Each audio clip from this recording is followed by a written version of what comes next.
I am Diana, 33 years old, and my husband thought I was just a freelance bookkeeper who spent her days typing away in our living room. I brought custom-ordered roses and 2 first-class tickets to Paris to his office to surprise him for Valentine's Day. Instead, I stood outside the glass walls of the executive boardroom and watched him slide a massive diamond ring onto the finger of his company's female CEO. As the entire office erupted into cheers and popped champagne, I did not shed a single tear. I simply turned around, dropped the romantic gifts in the lobby trash bin, and pulled out my phone. Within 10 minutes, I had canceled the Paris trip, frozen every joint credit card, and emailed my private wealth lawyer to execute a morals clause that would immediately withdraw my 79% ownership stake from their company. A stake worth exactly $657 million.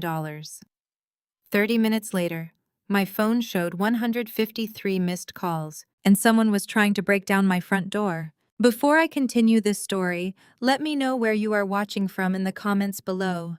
Hit like and subscribe if you have ever had to stand up to a toxic partner who severely underestimated your true power. The modern glass and steel architecture of Horizon Tech always felt cold, but walking through the lobby that afternoon, the temperature seemed to drop to freezing.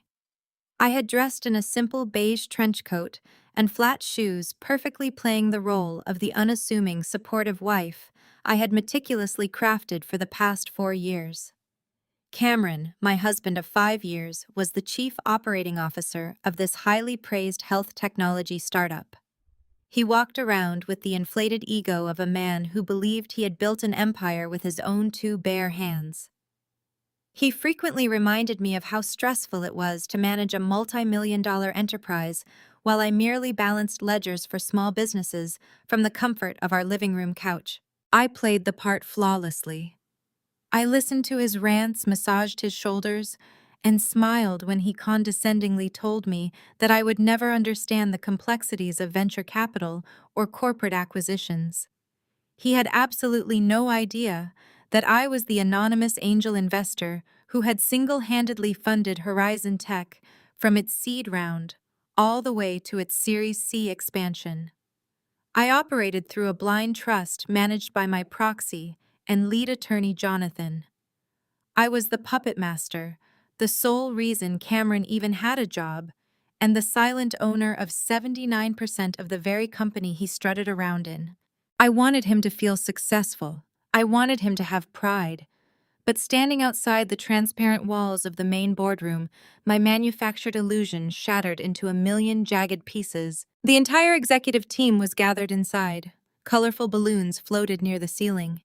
Cameron, looking impossibly handsome in his tailored Italian suit, a suit I had secretly paid for through a manufactured corporate bonus, was down on one knee. Standing before him, covering her mouth in mock surprise, was Isabella. She was the 34-year-old figurehead CEO of Horizon Tech, a woman constantly praised by business magazines as a self-made visionary. She was wearing a skin-tight scarlet dress, her eyes gleaming with triumph. I watched Cameron slip a massive cushion-cut diamond ring onto her finger. Isabella pulled him up by his lapels and kissed him passionately. The surrounding employees erupted into wild applause, raising their champagne flutes to toast the happy couple. They were celebrating his engagement. My husband was getting engaged to his boss on Valentine's Day, while I stood 20 feet away holding a bouquet of imported crimson roses and a customized itinerary for a romantic getaway to France. There was no cinematic gasp. My knees did not buckle. A terrifying, absolute silence washed over my mind. The warmth of a devoted wife vanished instantly, replaced by the ruthless, calculated instincts of a venture capitalist who had just detected a massive liability. I turned on my heel and walked away. The soft thud of my flat shoes against the carpeted hallway was entirely masked by the cheering inside the boardroom. When I reached the ground floor lobby, I calmly tossed the roses and the luxury flight envelope into a large metal waste bin. I walked out into the brisk San Francisco air, slid into the driver's seat of my unassuming Volvo, and locked the doors. First, I opened my banking application, With 3 precise taps, I froze our joint checking account. I navigated to the credit card portal and deactivated the platinum card Cameron carried in his wallet, the one he believed was funded by his high corporate salary, but was actually backed by my personal wealth management fund. Next, I opened my encrypted email client and drafted a message to Jonathan. Jonathan, execute the morals clause embedded in the Horizon Tech Master Funding Agreement. Cameron and Isabella are engaged in an undisclosed, highly public romantic relationship that violates the ethical guidelines of our corporate charter. Halt all pending capital injections immediately. Freeze all current operating accounts pending a full forensic audit. I am pulling my $657 million stake. Issue the liquidation warning notice to Isabella's desk by the end of the hour. I hit send. The digital confirmation flashed on my screen, signaling the death of an entire corporate empire. I started the engine and drove toward the affluent suburbs, my mind entirely devoid of grief, buzzing instead with the tactical steps of an impending war. By the time I pulled into the driveway of my sprawling, modern $3 million home, the fallout had clearly begun. My phone began to vibrate violently in the cup holder. The caller ID flashed Cameron's name. I let it ring. It stopped, then immediately started again.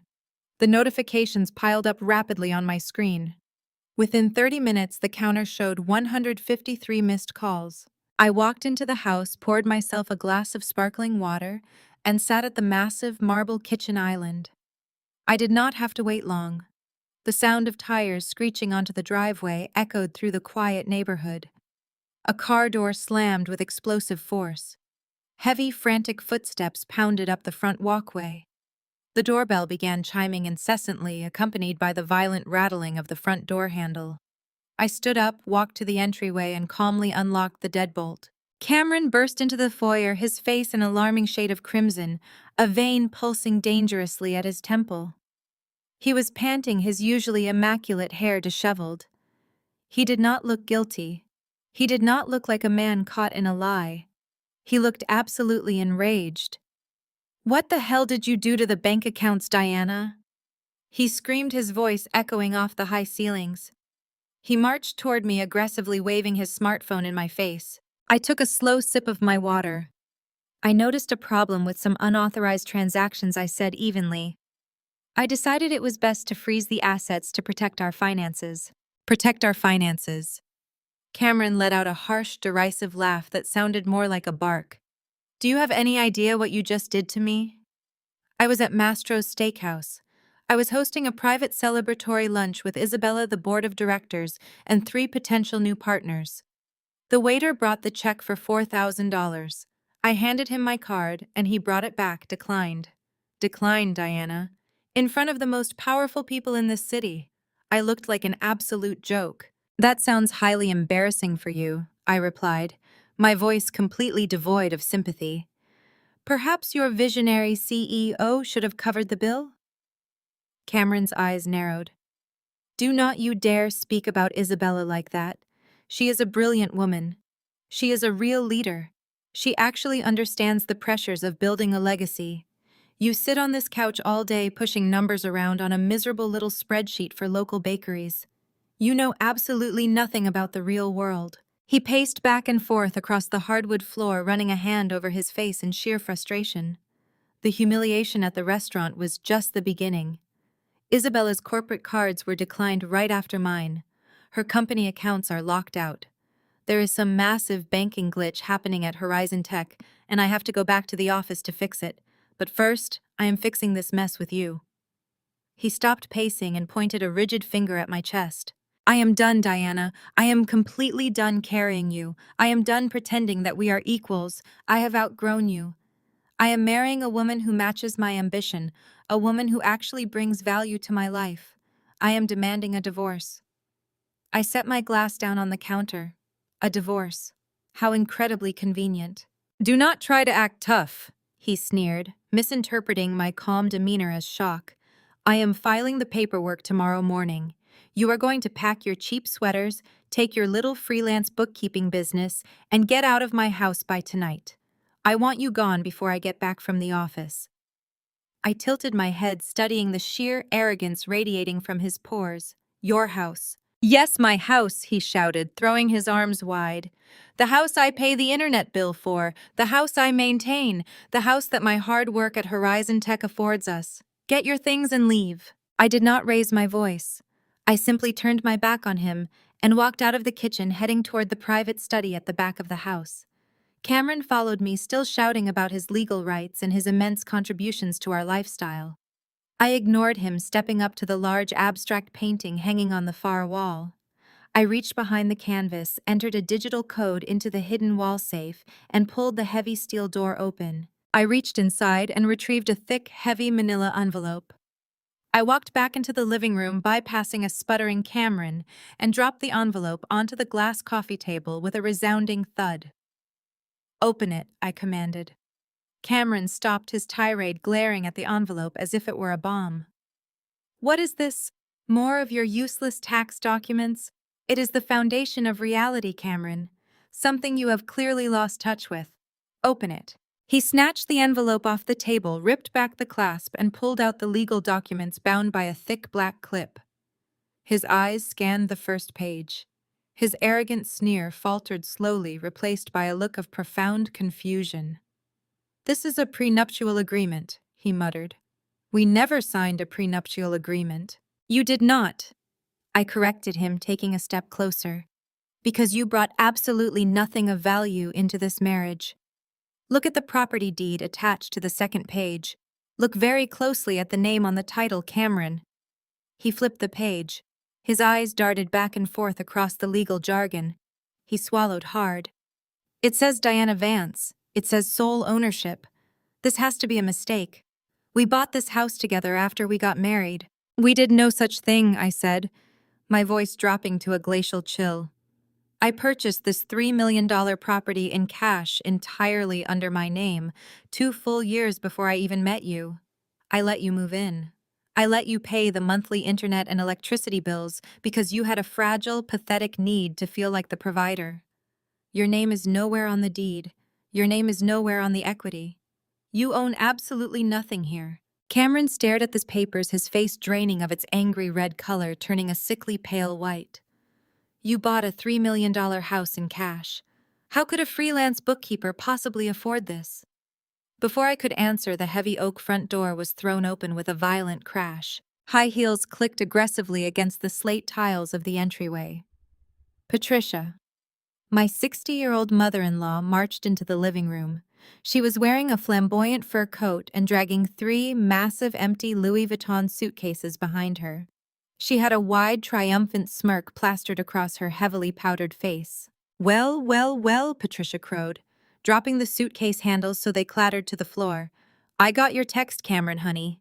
I came as fast as I could to help take out the trash. She turned her venomous gaze entirely on me, looking me up and down with absolute disgust. It is finally over, Patricia spat.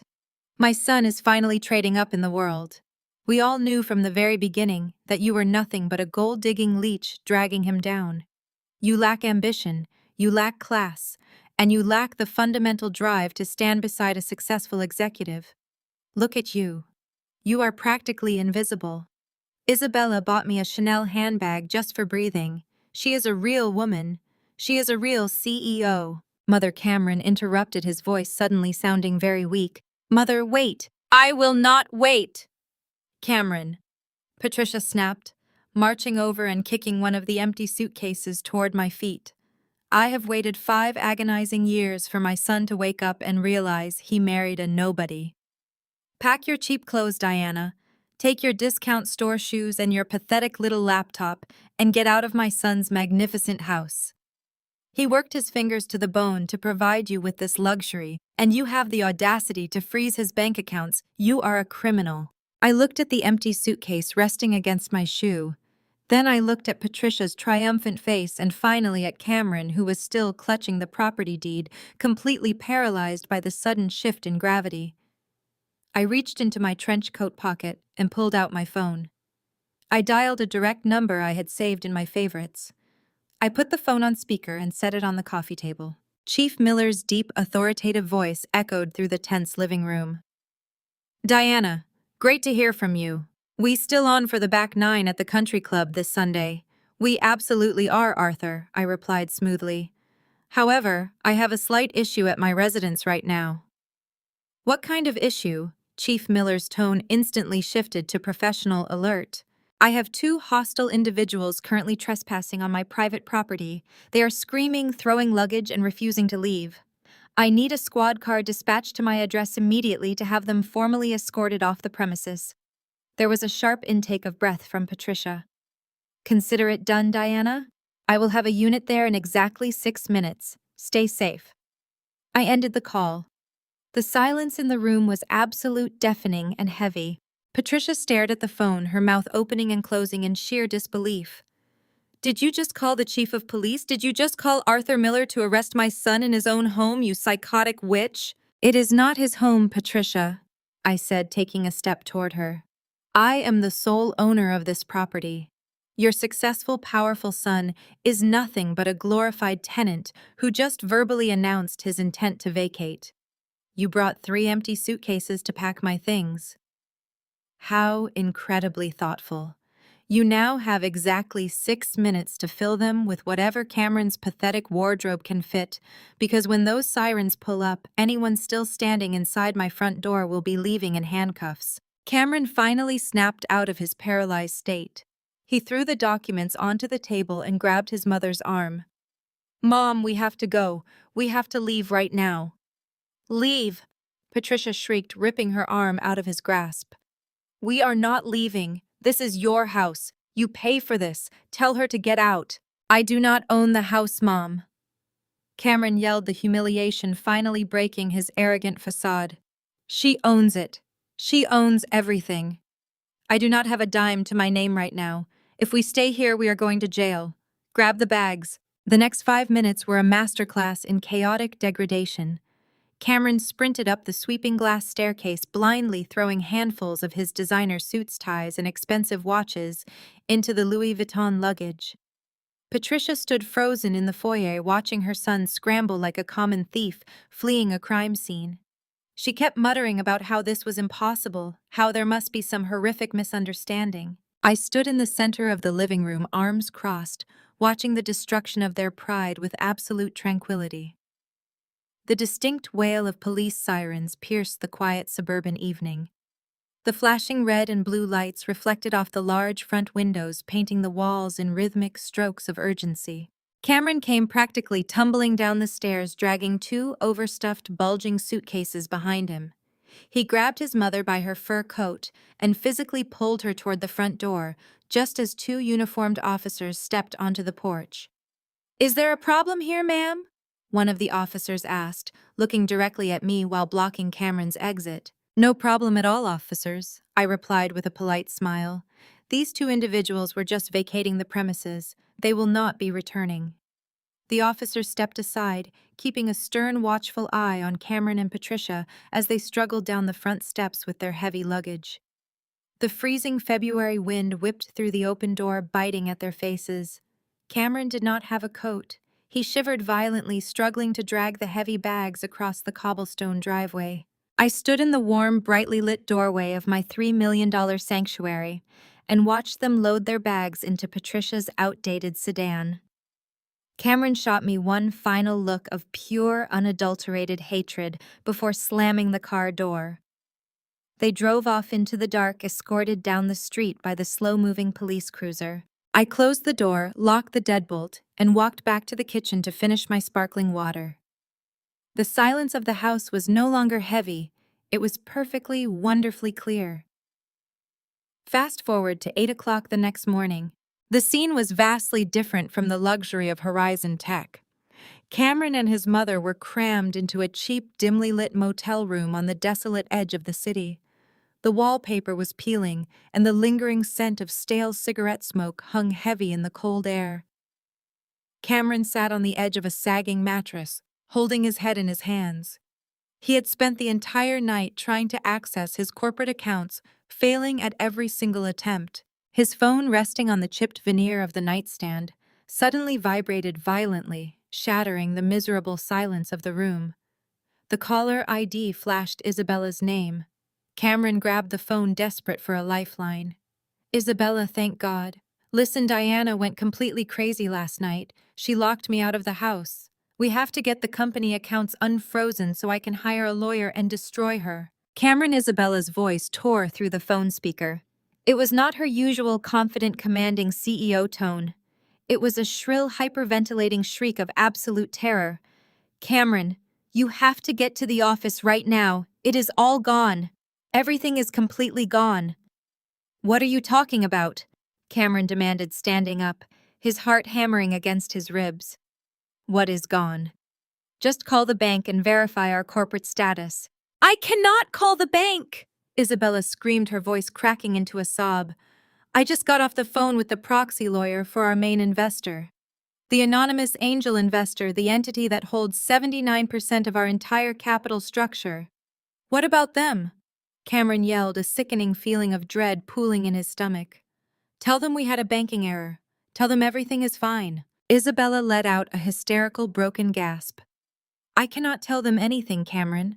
They just sent a formal liquidation notice. They triggered a morals clause. They pulled all $657 million out of our operating funds at exactly 2 o'clock yesterday afternoon. They are shutting us down. The company is effectively dead, Cameron. We are completely bankrupt. I sat at my kitchen island, calmly swirling a silver spoon in my black coffee. The morning sun streamed through the floor-to-ceiling windows of my $3 million home, illuminating the exact spot where Patricia had dragged her cheap suitcases less than 12 hours ago. My phone rested on the marble counter, projecting the crisp, professional voice of my lead wealth management attorney, Jonathan. He was giving me a live play-by-play of the absolute carnage unfolding at Horizon Tech. Isabella has called my direct line 27 times since 8 o'clock. Jonathan said, a distinct tone of amusement cutting through his usual legal formality. Cameron just left me his 9th frantic voicemail. They are completely melting down, Diana. The sudden removal of $657 million essentially drained their entire operating budget. They cannot even pay the vendor that supplies their organic office snacks. I took a slow sip of my coffee. Let them sweat, Jonathan. Have they realized the morals clause was triggered by their little Valentine's Day spectacle? They are too panicked to read the fine print of the liquidation notice, Jonathan replied. Cameron keeps shouting into my voicemail about banking errors and temporary glitches. Which brings me to a question I have wanted to ask you for 5 years, Diana. You are 33 years old. You possess one of the most ruthless financial minds in the venture capital sector. Why on earth did you let that mediocre middle manager believe you were just a freelance bookkeeper scraping by on local bakery accounts? I set my mug down, the ceramic clinking softly against the marble. The answer was simple, rooted in the pathetic reality of male fragility. When I met Cameron, he was drowning in consumer debt and desperately trying to climb the corporate ladder. I explained coldly. I bought his debts through a shell firm and forgave them. I handed him the chief operating officer position at Horizon Tech by conditioning my early seed funding on his hiring. But men like Cameron cannot love a woman who outranks them. They resent power they do not control.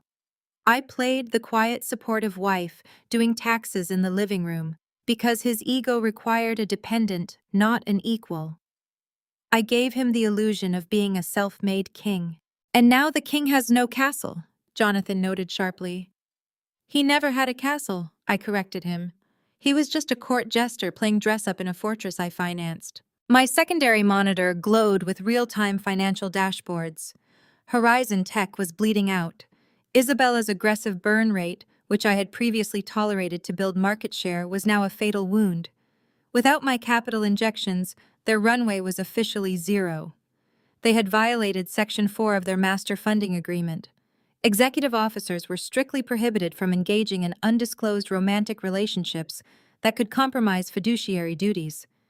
Cameron proposing to his CEO in the middle of the boardroom was the ultimate breach of contract. Hold on, Diana, Jonathan said, his voice dropping an octave. Cameron is calling my private line again. I am going to merge the call. Stay perfectly silent. A sharp beep signaled the connection. Cameron's voice burst through the speaker, ragged, breathless, and entirely stripped of his usual arrogance. Jonathan, you have to listen to me. This is Cameron. You have to tell the anonymous investor that there has been a catastrophic misunderstanding. Our accounts are frozen. The payroll processor just rejected our bi-weekly transfer. Isabella is having a panic attack in her office. We need that capital unfrozen immediately, or we are going to face SEC violations by tomorrow. There is no misunderstanding, Cameron, Jonathan replied smoothly, his tone as impenetrable as a vault door. The principal investor executed a direct withdrawal based on a blatant violation of your corporate charter. The liquidation notice was delivered at exactly 2 o'clock yesterday afternoon. Horizon Tech is effectively insolvent. That is impossible, Cameron practically shrieked. The sound of him pacing aggressively echoed through the line. We just secured massive partnerships. Isabella and I are expanding the health technology division. We are the future of this industry. Tell your boss that we just had a stroke of terrible bad luck with the banking routing numbers. Tell him to look at our quarterly projections. I will fly to wherever he is right now and fix this. I listened to the man who had ordered me out of my own home just last night, now begging for his professional life. It was a symphony of desperation. The principal investor has no desire to meet with you, Jonathan stated coldly. The withdrawal is final. I suggest you contact bankruptcy counsel. Good day, Cameron. Jonathan ended the call before Cameron could utter another pathetic plea. He is delusional, Jonathan said to me, returning to our private line. He actually believes this is just a run of bad luck. He refuses to accept that his actions caused this. Arrogance blinds people to their own destruction, I replied, opening my secure email client. He thinks he can talk his way out of a $600 million deficit. Watch what he does next, Jonathan. A cornered rat always bites the people closest to it. I did not have to wait long to see Cameron's next move. 10 minutes later, a notification popped up on my phone. It was an encrypted audio link sent from a mole I had placed inside Horizon Tech's Human Resources Department 2 years ago. I clicked the link, instantly tapping into the live feed of the company's main conference room. The ambient noise of hundreds of panicked employees filled my kitchen. The workforce had clearly been summoned for an emergency all-hands meeting. The fearful murmurs abruptly stopped as the screech of microphone feedback cut through the room. Cameron's voice boomed over the public address system. He had managed to compose himself, adopting the authoritative, aggressive tone of a battlefield commander. Listen to me, everyone, Cameron shouted, commanding absolute silence. Horizon Tech is facing a temporary, purely administrative hurdle. A massive banking error initiated by a third-party vendor has caused a short-term cash flow hiccup. It is nothing but terrible bad luck and terrible timing. But we are a family here. We are innovators. We do not run away when the weather gets rough. I scoffed at the sheer audacity. He was actually selling them a lie about a banking glitch, while knowing perfectly well the primary investor had liquidated. Because of this administrative error, Cameron continued, his voice hardening into a direct threat. All payroll distributions are frozen effectively immediately. There will be no direct deposits this week. Furthermore, all annual bonuses are indefinitely canceled. An immediate uproar of outrage and fear erupted from the crowd. People began shouting about their rent, their mortgages, their medical bills. Cameron slammed his hand against the podium, the loud crack silencing the dissenters. Quiet. I am the chief operating officer of this company, and I am telling you how we are going to survive, Cameron bellowed. We have a critical software launch next month. If we miss that deadline, we lose everything. Therefore, I am implementing an emergency mandate. Every single person in this room will continue to work their full 40-hour week plus mandatory overtime strictly for equity options. No base salaries will be paid out for the next 3 months. The audio feed captured the collective gasp of horror from the employees. He was demanding free labor to save his own sinking ship. If any of you decide you are not loyal to this family, Cameron sneered, if any of you try to walk out that door and abandon this project, Isabella and I will personally ensure you never work in the technology sector again. We will mark your files with gross insubordination and breach of contract. We are in the trenches together. You work until this banking error is reversed, or I will ruin your careers. I ended the audio feed, a cold, predatory smile forming on my lips. Cameron had just handed me the very weapon I needed to completely annihilate him. He had publicly threatened his entire workforce, admitted to freezing payroll without legal cause, and attempted to force unpaid labor under extreme duress. He had dug his own grave, jumped inside, and handed me the shovel.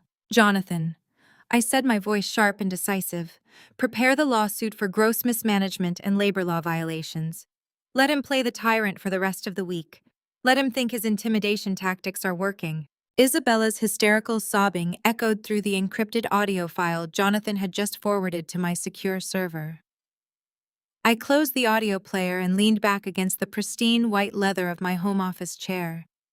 The morning sun streamed through the plantation shutters, casting bright geometric patterns across my desk. It was a beautiful, crisp California morning, contrasting perfectly with the absolute darkness currently swallowing my soon-to-be ex-husband. I took a slow sip of my freshly brewed espresso. I expected Cameron to spend the day groveling, perhaps begging the anonymous investor for a second chance, or at the very least looking for a competent bankruptcy attorney. I severely underestimated his towering narcissism. My phone chimed with a priority alert from Jonathan. "Diana," Jonathan said, his voice crisp and strictly professional. "You need to log into LinkedIn immediately. Cameron has decided to launch a public relations offensive. He is attempting to control the narrative before the industry realizes Horizon Tech is insolvent." I set my espresso down and opened the application on my secondary monitor. Sure enough, Cameron's smug, professionally retouched headshot was at the top of my feed. He had published a massive 5-paragraph manifesto titled "Leadership Through Personal and Professional Adversity." It had already garnered thousands of likes, hundreds of supportive comments, and was being rapidly shared across the Silicon Valley tech community. I read through the post, my eyes narrowing at the sheer audacity of his lies. Cameron had painted a masterful, entirely fictitious portrait of himself as a resilient, self-made executive battling unforeseen tragedies. He claimed that while he was working 100-hour weeks to build the future of health technology, he was secretly enduring severe emotional abuse at home. He described me, without explicitly using my name, as a deeply troubled, mentally unstable partner who refused to seek psychiatric help. He wrote that yesterday, in a fit of psychotic paranoia, I had illegally locked him out of the home he had painstakingly financed, drained his personal life savings, and forced him onto the street with nothing but the clothes on his back. He then seamlessly pivoted to business, claiming that a sudden, unexplained banking error had temporarily frozen Horizon Tech's operating accounts. He begged his professional network for grace support and immediate bridge loans, framing his dual crises as the ultimate test of a visionary leader. He was playing the ultimate victim. He was weaponizing a fabricated mental illness to excuse his sudden homelessness, while simultaneously covering up the total collapse of his company. I scrolled down to see the comments. Industry peers were offering their prayers. Venture capitalists were commending his bravery for speaking out about domestic hardship. Jonathan cleared his throat on the other end of the line. "Patricia is amplifying it on Facebook. She just shared his post to her private country club groups and the local high society pages. She added a caption calling you a deranged, unemployed gold digger who manipulated her brilliant son. She is actively rallying the suburban elite to completely boycott your freelance bookkeeping business. She is telling everyone you belong in a psychiatric ward." Most women would have panicked. Most women would have immediately drafted a frantic counterpost, uploaded screenshots of text messages, or engaged in a muddy public screaming match to defend their honor. I am not most women. I do not fight pigs in the mud. I simply buy the farm and send them to the slaughterhouse. "Let them type, Jonathan," I said smoothly, minimizing the web browser. "Social media sympathy does not pay the rent. People who boast online usually have absolutely nothing left in their bank accounts. It is time to systematically dismantle their remaining assets. Pull up the corporate ledger for Vanguard Holdings." Vanguard Holdings was one of my many anonymous shell companies. It was the specific entity I used to quietly fund Cameron's lavish lifestyle, without him ever realizing the money came directly from my personal wealth. "Ledger is open," Jonathan confirmed. "The Tesla Model S. Cameron currently drives, I instructed. It is leased under Vanguard Holdings as a corporate executive perk, is it not? Yes, Jonathan replied. The lease is entirely in the company's name. Cameron is merely listed as an authorized operator. Revoke his authorization immediately, I ordered. Contact the dealership and report the vehicle as no longer assigned to that employee. But before you send the official tow truck, give me 5 minutes with the Tesla mobile application. I opened the app on my phone. Because the car was legally mine, I had full administrative access to its operating system. I located the vehicle on the live GPS map. It was currently parked in the cracked, weed-infested asphalt lot of a miserable 2-star motel on the outer limits of the city highway. The visual contrast between a $100,000 luxury electric vehicle and a $30 a night motel room was deliciously pathetic. With a few quick taps on my screen, I initiated the security protocol. I remotely locked all 4 doors. I disabled the engine entirely, ensuring it could not be shifted out of park. Then I turned the internal climate control to its maximum freezing temperature, set the sound system to maximum volume, and activated the emergency panic alarm. I imagined Cameron sitting in that dingy motel room, frantically reviewing his viral LinkedIn post, only to jump out of his skin as his luxury car began blaring its horn relentlessly in the parking lot. He would run outside, key fob in hand, completely powerless to stop the noise or unlock the doors. 10 minutes later, a heavy-duty repossession truck hired by Vanguard Holdings would arrive to drag his ultimate status symbol away, leaving him stranded at a cheap motel with absolutely no transportation. Vehicle secured and disabled, I told Jonathan. Send the tow truck. Now let us address his charming mother. I pulled up Patricia's file. Patricia spent her entire life desperately trying to claw her way into high society. She had zero personal wealth, surviving solely on a meager pension and Cameron's handouts. Yet every Tuesday afternoon, she hosted a lavish high tea for a group of wealthy, judgmental socialites at the Oak Ridge Elite Country Club. It was her weekly opportunity to pretend she was old money. Check the Oak Ridge Country Club membership dues, I said. Jonathan typed rapidly. The Black Diamond tier membership is billed at $5,000 a month. It is currently paid in full via an automatic draft from Vanguard Holdings. Cancel the direct debit, I commanded. Issue an immediate chargeback for this current month, citing unauthorized use of corporate funds. Terminate the membership profile completely. Are you sure you want to do this right now, Diana? Jonathan asked, a hint of dark humor creeping into his voice. It is currently 1 o'clock in the afternoon. Patricia's highly publicized Tuesday tea service began exactly 30 minutes ago. She is sitting in the main dining room with 6 of the wealthiest gossips in the county right this very second. I smiled, staring out at the beautiful California sky. I am absolutely sure. Execute the termination. I leaned back and let the silence of my massive house wrap around me. I did not need to be physically present at the country club to know exactly how the scene was unfolding. I had orchestrated it with surgical precision. Patricia was undoubtedly sitting at the center table of the crystal-lined dining room, wearing the gaudy faux pearl necklace she insisted was a family heirloom. She would be surrounded by women dripping in real diamonds, eagerly absorbing her fabricated tragedy. Patricia would be dabbing her dry eyes with a linen napkin, dramatically recounting the lies from Cameron's social media post.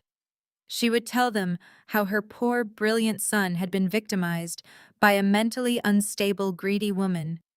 She would bask in their sympathetic gasps and enjoy the center of attention. Then she would signal the waiter to bring the bill. She would order the finest bottles of imported champagne and towers of caviar-topped blinis, eager to prove she could effortlessly host such an extravagant afternoon. She would casually drop the heavy metal Oak Ridge membership card onto the silver tray. The waiter would walk away. Patricia would continue her vicious monologue about my mental state. 5 minutes later, the waiter would return, accompanied by the general manager of the club. The manager, a strict, no-nonsense man who catered exclusively to actual billionaires, would not be smiling. He would lean down, placing the metal card back on the table. "I am terribly sorry, Mrs. Vance," the manager would say, his voice intentionally loud enough for the surrounding tables to hear.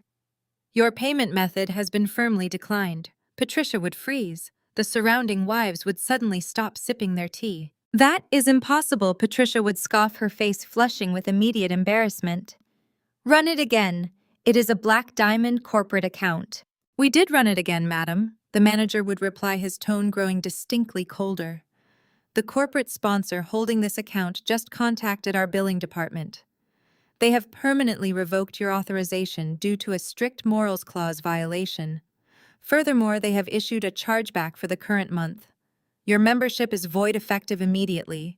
You owe the club $800 for today's service, and we require another form of payment right now." Patricia would scramble, her hands shaking as she dug through her knockoff designer handbag. She would pull out her personal credit card, the one linked to the joint accounts I had frozen the night before. The manager would run it on his handheld terminal. A sharp red error light would flash. "Declined again, madam," the manager would state, crossing his arms. The wealthy women sitting at the table would begin whispering behind their hands. The illusion of Patricia's elite status was evaporating faster than dry ice.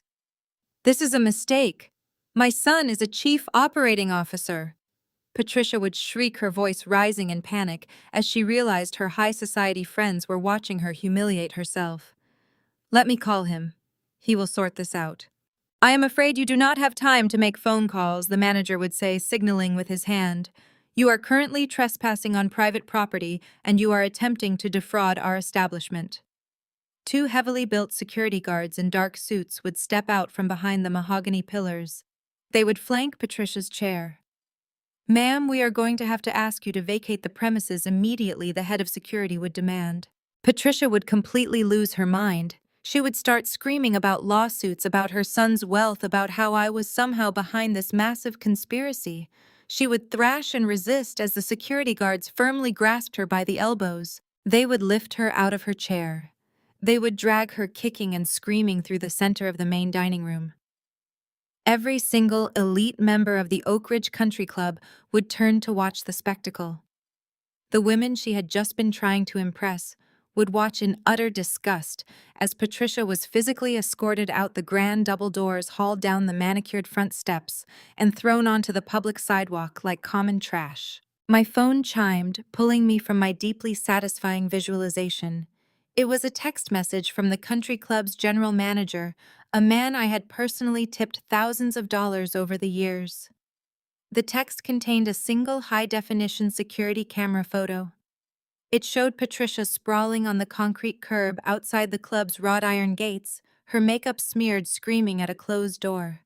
Below the photo was a brief message. "Trash removed, Ms. Vance. Have a wonderful Tuesday." I set the phone face down on the marble island, allowing a brief solitary laugh to echo through the empty kitchen. Patricia sitting on the curb with smeared lipstick was a beautiful mental image, but I did not have the luxury of dwelling on it. My secure secondary monitor chimed with a priority incoming video call. It was Jonathan. I clicked accept, and my lawyer's sharp, unamused face filled the screen. He was sitting in his high-rise corner office in the financial district, but he had angled his webcam away from the glass doors. "They just bypassed my receptionist and barged into my waiting room," Jonathan said, his voice a hushed, urgent whisper. "Cameron and Isabella. They look like they have not slept in a week. They are demanding an immediate audience with the principal investor. Cameron is currently threatening to sue my firm for corporate sabotage if I do not patch them through to the big boss right this second." I smiled, opening the bottom drawer of my desk to retrieve a specialized piece of hardware. "Put them in the main conference room, Jonathan. Let them sweat in there for exactly 12 minutes. Serve them tap water, then dial me into the conference room's speaker system. I will take the call." Jonathan raised a skeptical eyebrow. "Diana, they will recognize your voice instantly." "They will not recognize a thing," I assured him, plugging a heavy-duty audio interface into my laptop.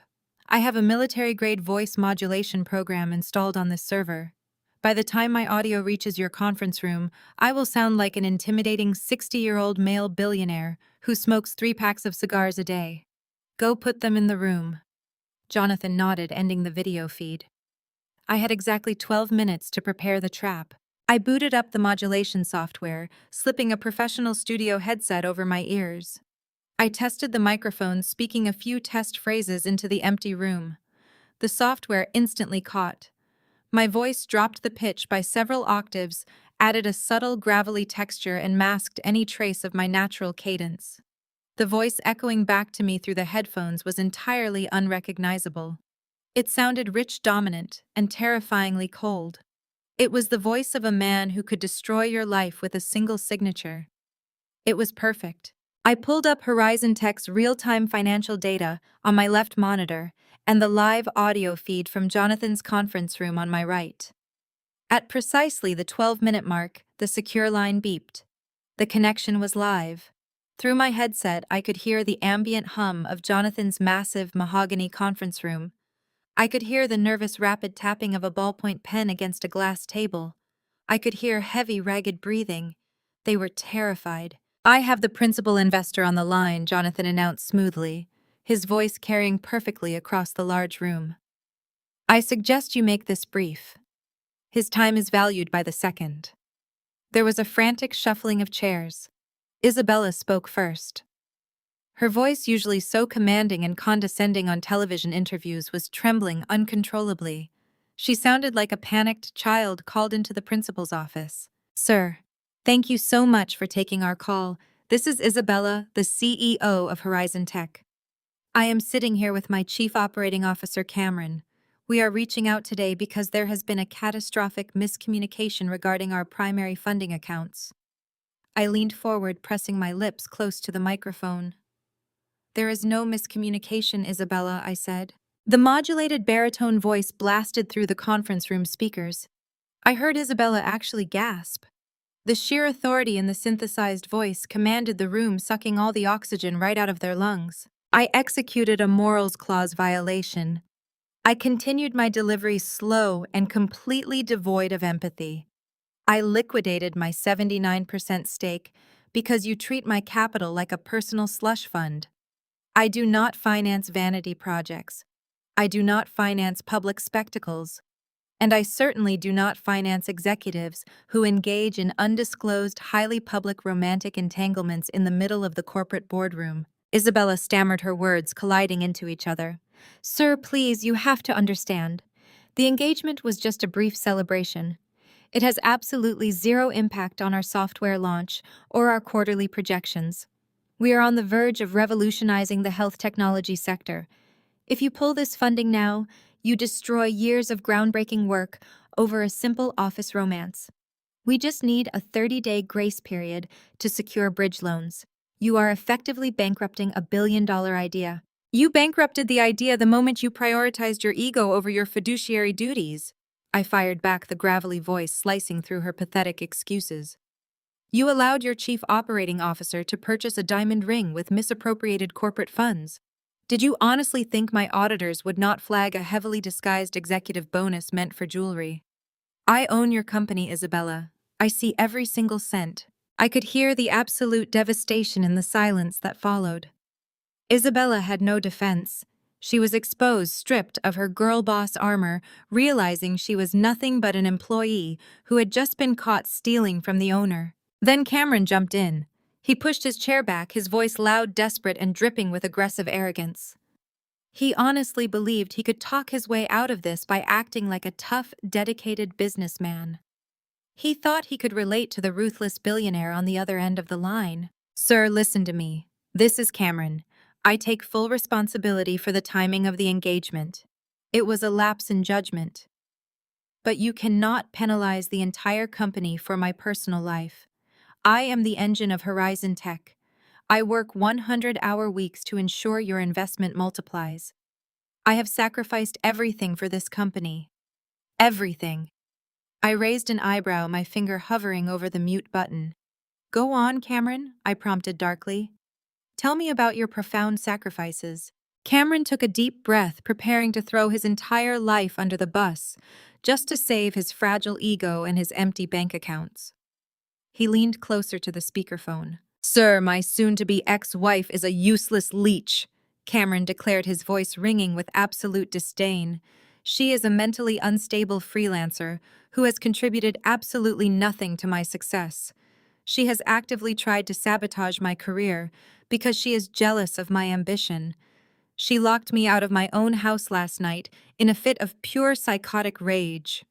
But I assure you, my divorce will not affect my dedication to this company. I am cutting the dead weight out of my life today. I am shedding the baggage so I can focus purely on Horizon Tech. Isabella and I are a unified front. We are the leaders this company needs. I sat back in my chair staring at the ceiling of my multi-million-dollar home. My heart did not break. I did not feel a single ounce of sorrow for the man I had shared a bed with for 5 years. I felt an overwhelming visceral sense of victory. He had just handed me the final necessary proof of his absolute moral bankruptcy. He was willing to publicly slander me, brand me as mentally unstable, and erase my entire existence just to impress a faceless billionaire. He had no idea he was begging the very woman he was currently insulting. "You call your wife a useless leech, Cameron?" I asked, letting the deep, synthesized voice rumble with dangerous quiet. "She is a complete nobody, sir." Cameron doubled down his desperation, making him reckless. "She does freelance bookkeeping for local bakeries. She cannot even comprehend the type of high-level corporate warfare we are dealing with right now. She is small-minded. I am severing ties with her completely. I promise you personal distractions are permanently eliminated from my schedule. Just reinstate the operating funds. Give us 1 week to prove our software launch is viable." The sheer stupidity of his arrogance was almost beautiful to witness. He was digging a grave so deep he would never see the sunlight again. I looked at the financial dashboards on my screen. The company was bleeding dry. Their stocks internally valued just yesterday were practically junk paper. I had everything I needed. "Horizon Tech does not have a week, Cameron," I stated, my voice echoing like a judge handing down a final sentence. "Horizon Tech does not even have 48 hours. You demand trust, yet you slander the people closest to you to save your own skin. That is not leadership, that is cowardice, and I do not partner with cowards." "Sir, please," Isabella begged, her voice dissolving into genuine panicked tears. "Please do not do this. We will resign. We will step down from the executive board. Just leave the capital in the company so the employees do not lose their jobs. Let the company survive." "You lost the right to negotiate yesterday at 2 o'clock, I snapped, cutting off her hysterical crying. "You are both grossly incompetent. You have breached your contracts, violated federal employment guidelines by threatening unpaid labor, and mismanaged my capital." There was a heavy, suffocating silence in Jonathan's conference room. I could hear Cameron breathing heavily, the realization of his total destruction finally settling into his bones. He had no house. He had no car. He had no money. And now he had no company. This Friday, 9 a.m. I commanded, dropping the final crushing anchor onto their heads. "Emergency Board of Directors meeting in the main glass boardroom.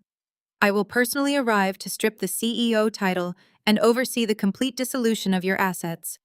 Have your security badges on the table." I reached forward and slammed my finger onto the disconnect button. The line went completely dead. I pulled the studio headset off my ears and tossed it onto the mahogany desk. I took a deep, cleansing breath of the crisp morning air circulating through my office. The first 2 phases of the demolition were officially complete. I had stripped him of his comfort, his shelter, and his fabricated wealth.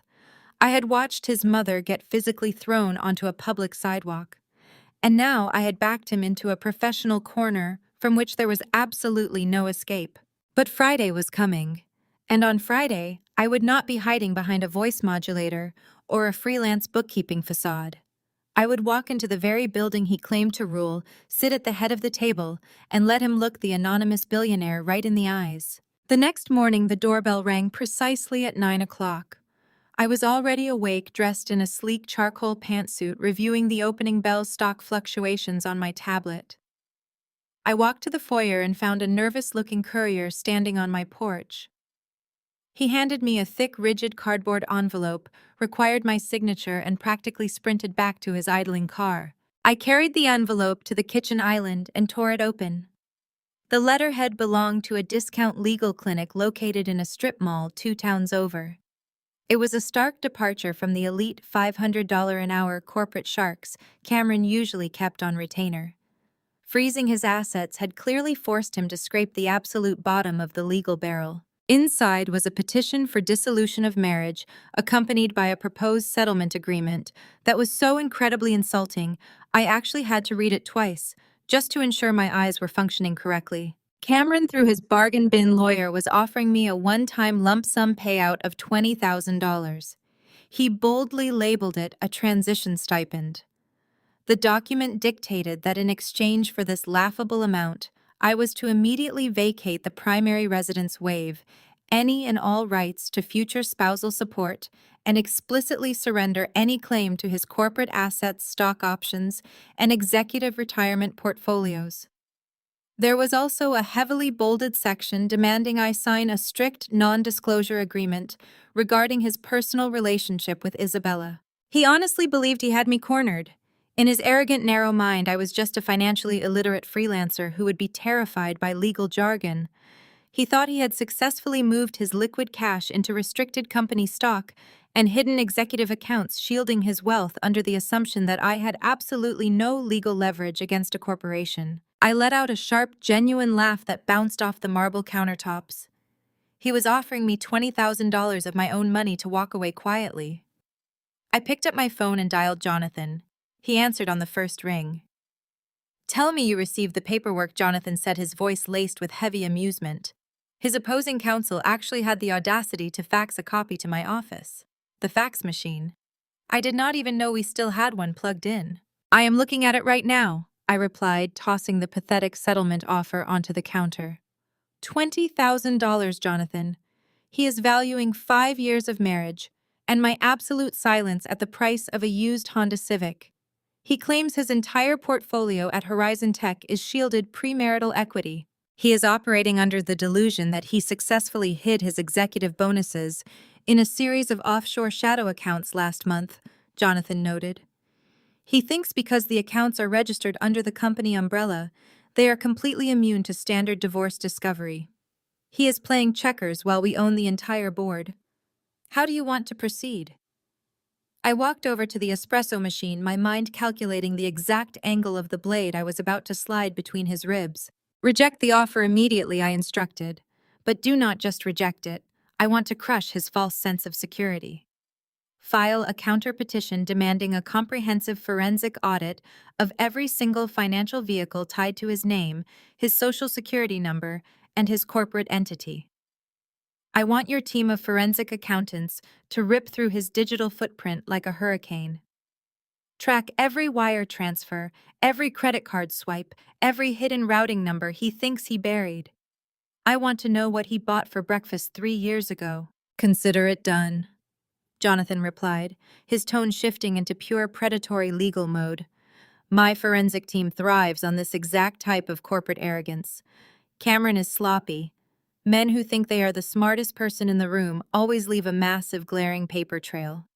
Give us 48 hours. We will trace every penny he attempted to conceal." I ended the call and spent the rest of the day finalizing the logistics of my upcoming Friday boardroom appearance. I ordered a custom-tailored power suit, scheduled a private security detail to accompany me into the Horizon Tech building, and reviewed the corporate termination clauses. I was going to sever him from the company with surgical precision. The 48 hours of waiting were entirely peaceful. I knew Cameron was likely sitting in that squalid motel room, sweating through his cheap shirts, waiting for me to accept his lowball offer out of sheer desperation. He probably thought my silence was a sign of surrender. On Thursday afternoon, my phone rang. It was Jonathan, and he sounded uncharacteristically breathless. "Diana," Jonathan said, skipping the usual pleasantries. "The forensic audit is complete. My team just finished compiling the final report, and you are going to want to sit down for this." I remained standing, looking out the large bay windows at the manicured garden. "Tell me you found the hidden accounts." "Oh, we found the accounts," Jonathan scoffed. "We found the pathetic little shell company he set up in Delaware to funnel his executive bonuses away from your joint taxes. That alone is enough to have him severely penalized in family court. But that is child's play compared to what we just uncovered in the Horizon Tech Master Ledger." I narrowed my eyes, sensing a monumental shift in the legal landscape. "What did he do, Jonathan?" We tracked the purchase of the engagement ring, Jonathan explained, his voice dropping into a serious, calculated cadence. The massive cushion-cut diamond he gave Isabella on Tuesday. We tracked the serial number of the stone, contacted the private jeweler in the Diamond District, and pulled the exact wire transfer receipt. He bought it with the hidden bonus money, I guessed, feeling a surge of disgust at his predictable deceit. No, Diana, Jonathan corrected, his voice practically vibrating with absolute triumph. He did not use his personal money. He did not use his hidden bonus money. He bought a $150,000 diamond ring using a restricted corporate vendor account. I stopped breathing for a fraction of a second. I let the magnitude of that statement wash over me. He wired the funds directly from Horizon Tech's operational capital. Jonathan continued reading straight from the forensic report. He bypassed the standard accounting protocols and authorized the transfer himself using his chief operating officer credentials. He coded the $150,000 wire transfer as a research and development software acquisition. He fabricated a dummy invoice from a fake tech vendor to cover the withdrawal. A cold, razor-sharp smile slowly spread across my face. He embezzled company funds, I stated, savoring the absolute gravity of the words. He stole $150,000 from my company to buy a diamond ring for his mistress. It is textbook wire fraud, corporate embezzlement, and a severe violation of fiduciary duty, Jonathan confirmed. It is a federal crime, Diana. He did not just try to cheat you in a divorce settlement. He actively defrauded the corporation. And because you are the majority shareholder, he effectively stole that money directly out of your personal pocket. The absolute unfathomable hubris of the man. Cameron was so desperate to impress Isabella, so desperate to project the image of a billionaire tech titan, that he risked federal prison just to buy a piece of jewelry he could not actually afford. He had used my money disguised as company capital to finance his infidelity. Jonathan, I said, my voice completely steady, completely devoid of mercy. Package that specific wire transfer receipt, the dummy invoice, and the jeweler's authentication certificate into a single high-priority physical dossier. Do not send it to his discount divorce attorney. Do not file it in family court. Where do you want it? Jonathan asked. I want you to bring it to the Horizon Tech boardroom tomorrow morning, I instructed. We are no longer just firing him for a morals clause violation. We are going to financially ruin him, strip him of his professional license, and hand him over to the authorities. I hung up the phone and walked over to the large hallway mirror. I stared at my reflection. For 5 years, I had shrunk myself to fit into Cameron's narrow, fragile world. I had hidden my success to protect his ego. I had played the quiet, supportive wife while he strutted around wearing a crown paid for by my sweat and brilliance. He wanted to offer me $20,000 to disappear. He wanted me to quietly exit his life so he could continue playing the brilliant executive with his shiny new CEO fiancé. Tomorrow morning, they were both going to learn a brutal, unforgettable lesson about corporate food chains. You do not steal from the predator and expect to survive the winter. Before Friday arrived, I had one final piece of business to conduct.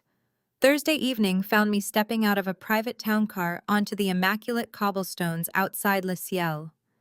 It was the city's most exclusive 3-star Michelin restaurant, a culinary fortress where reservations were booked months in advance, and the tasting menu cost more than the average mortgage payment. I was not there to celebrate.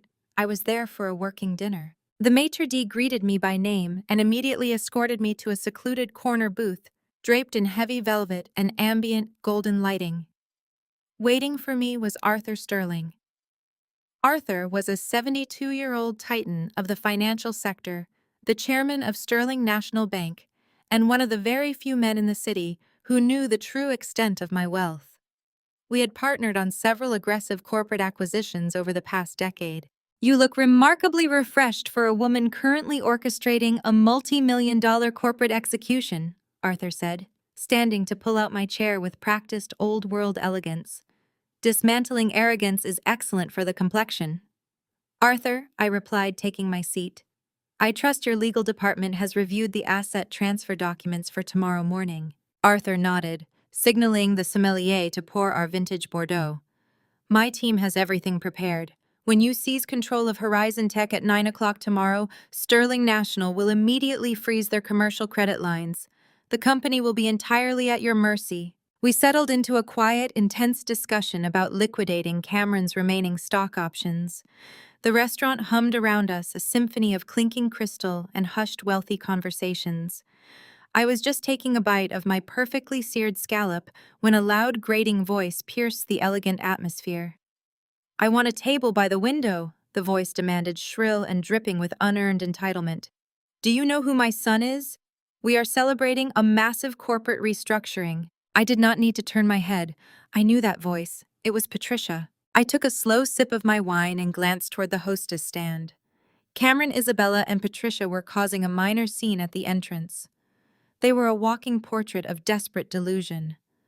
Patricia was wearing a brightly colored, aggressively sequined dress that belonged at a cheap casino, not a Michelin-starred dining room. Cameron looked entirely exhausted, dark circles carving hollows under his eyes, his suit slightly wrinkled. He was sweating despite the immaculate climate control of the restaurant. Isabella stood beside him, clutching a designer handbag like a shield.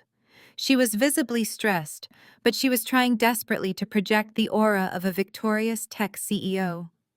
She flashed her left hand at the hostess, making sure the massive, fraudulently obtained diamond ring caught the overhead chandelier light. They were here to celebrate.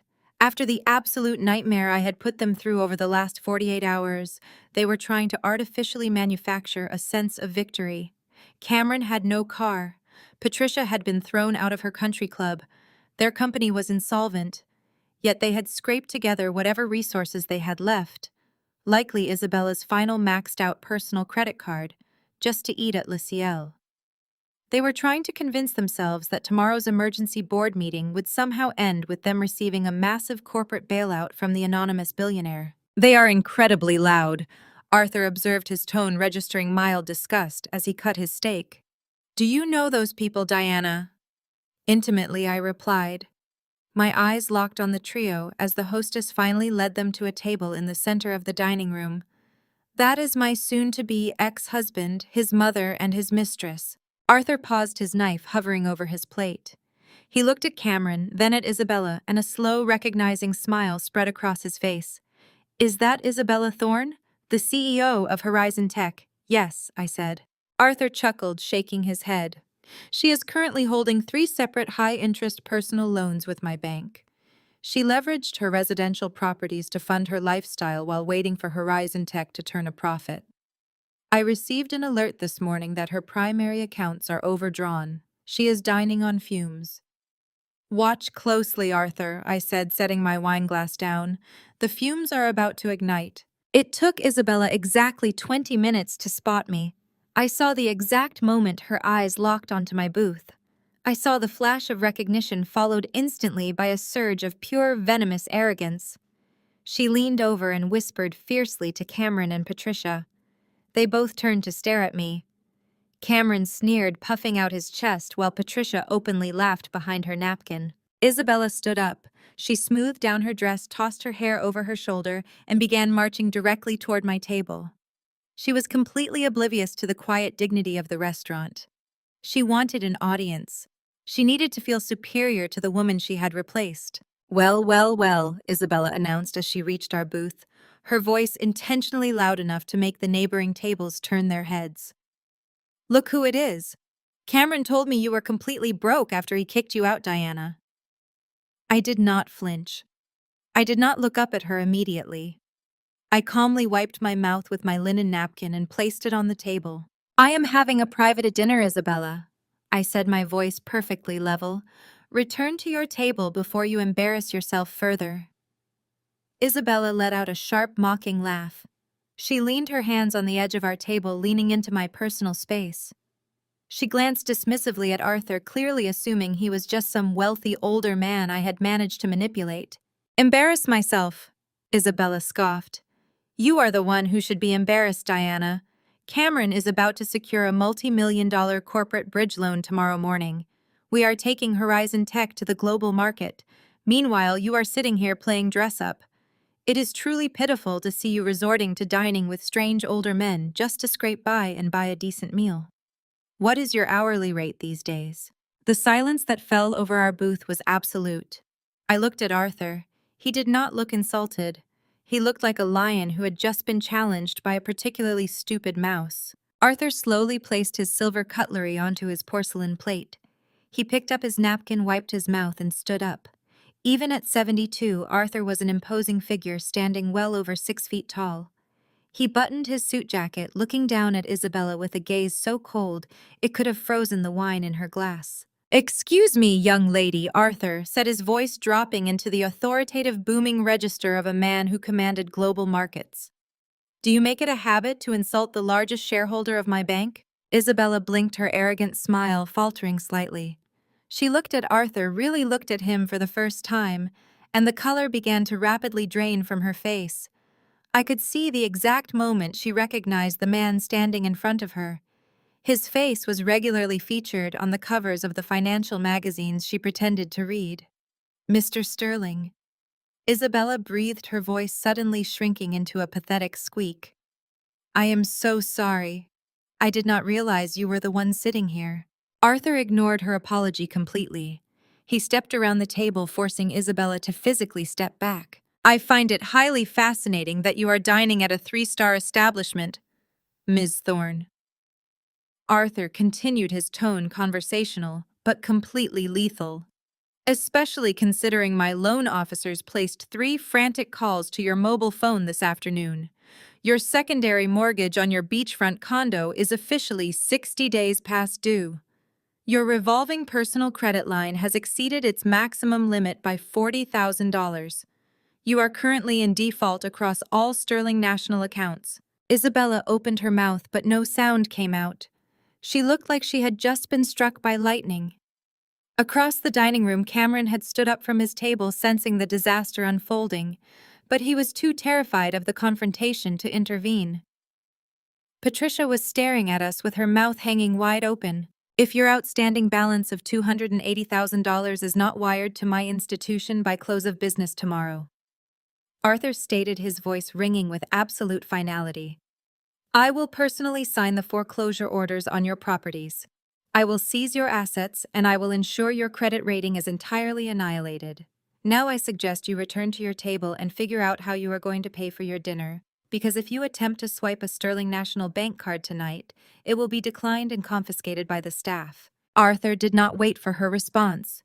He simply turned his back on her and sat down, picking up his wineglass as if he had just swatted away a minor insect.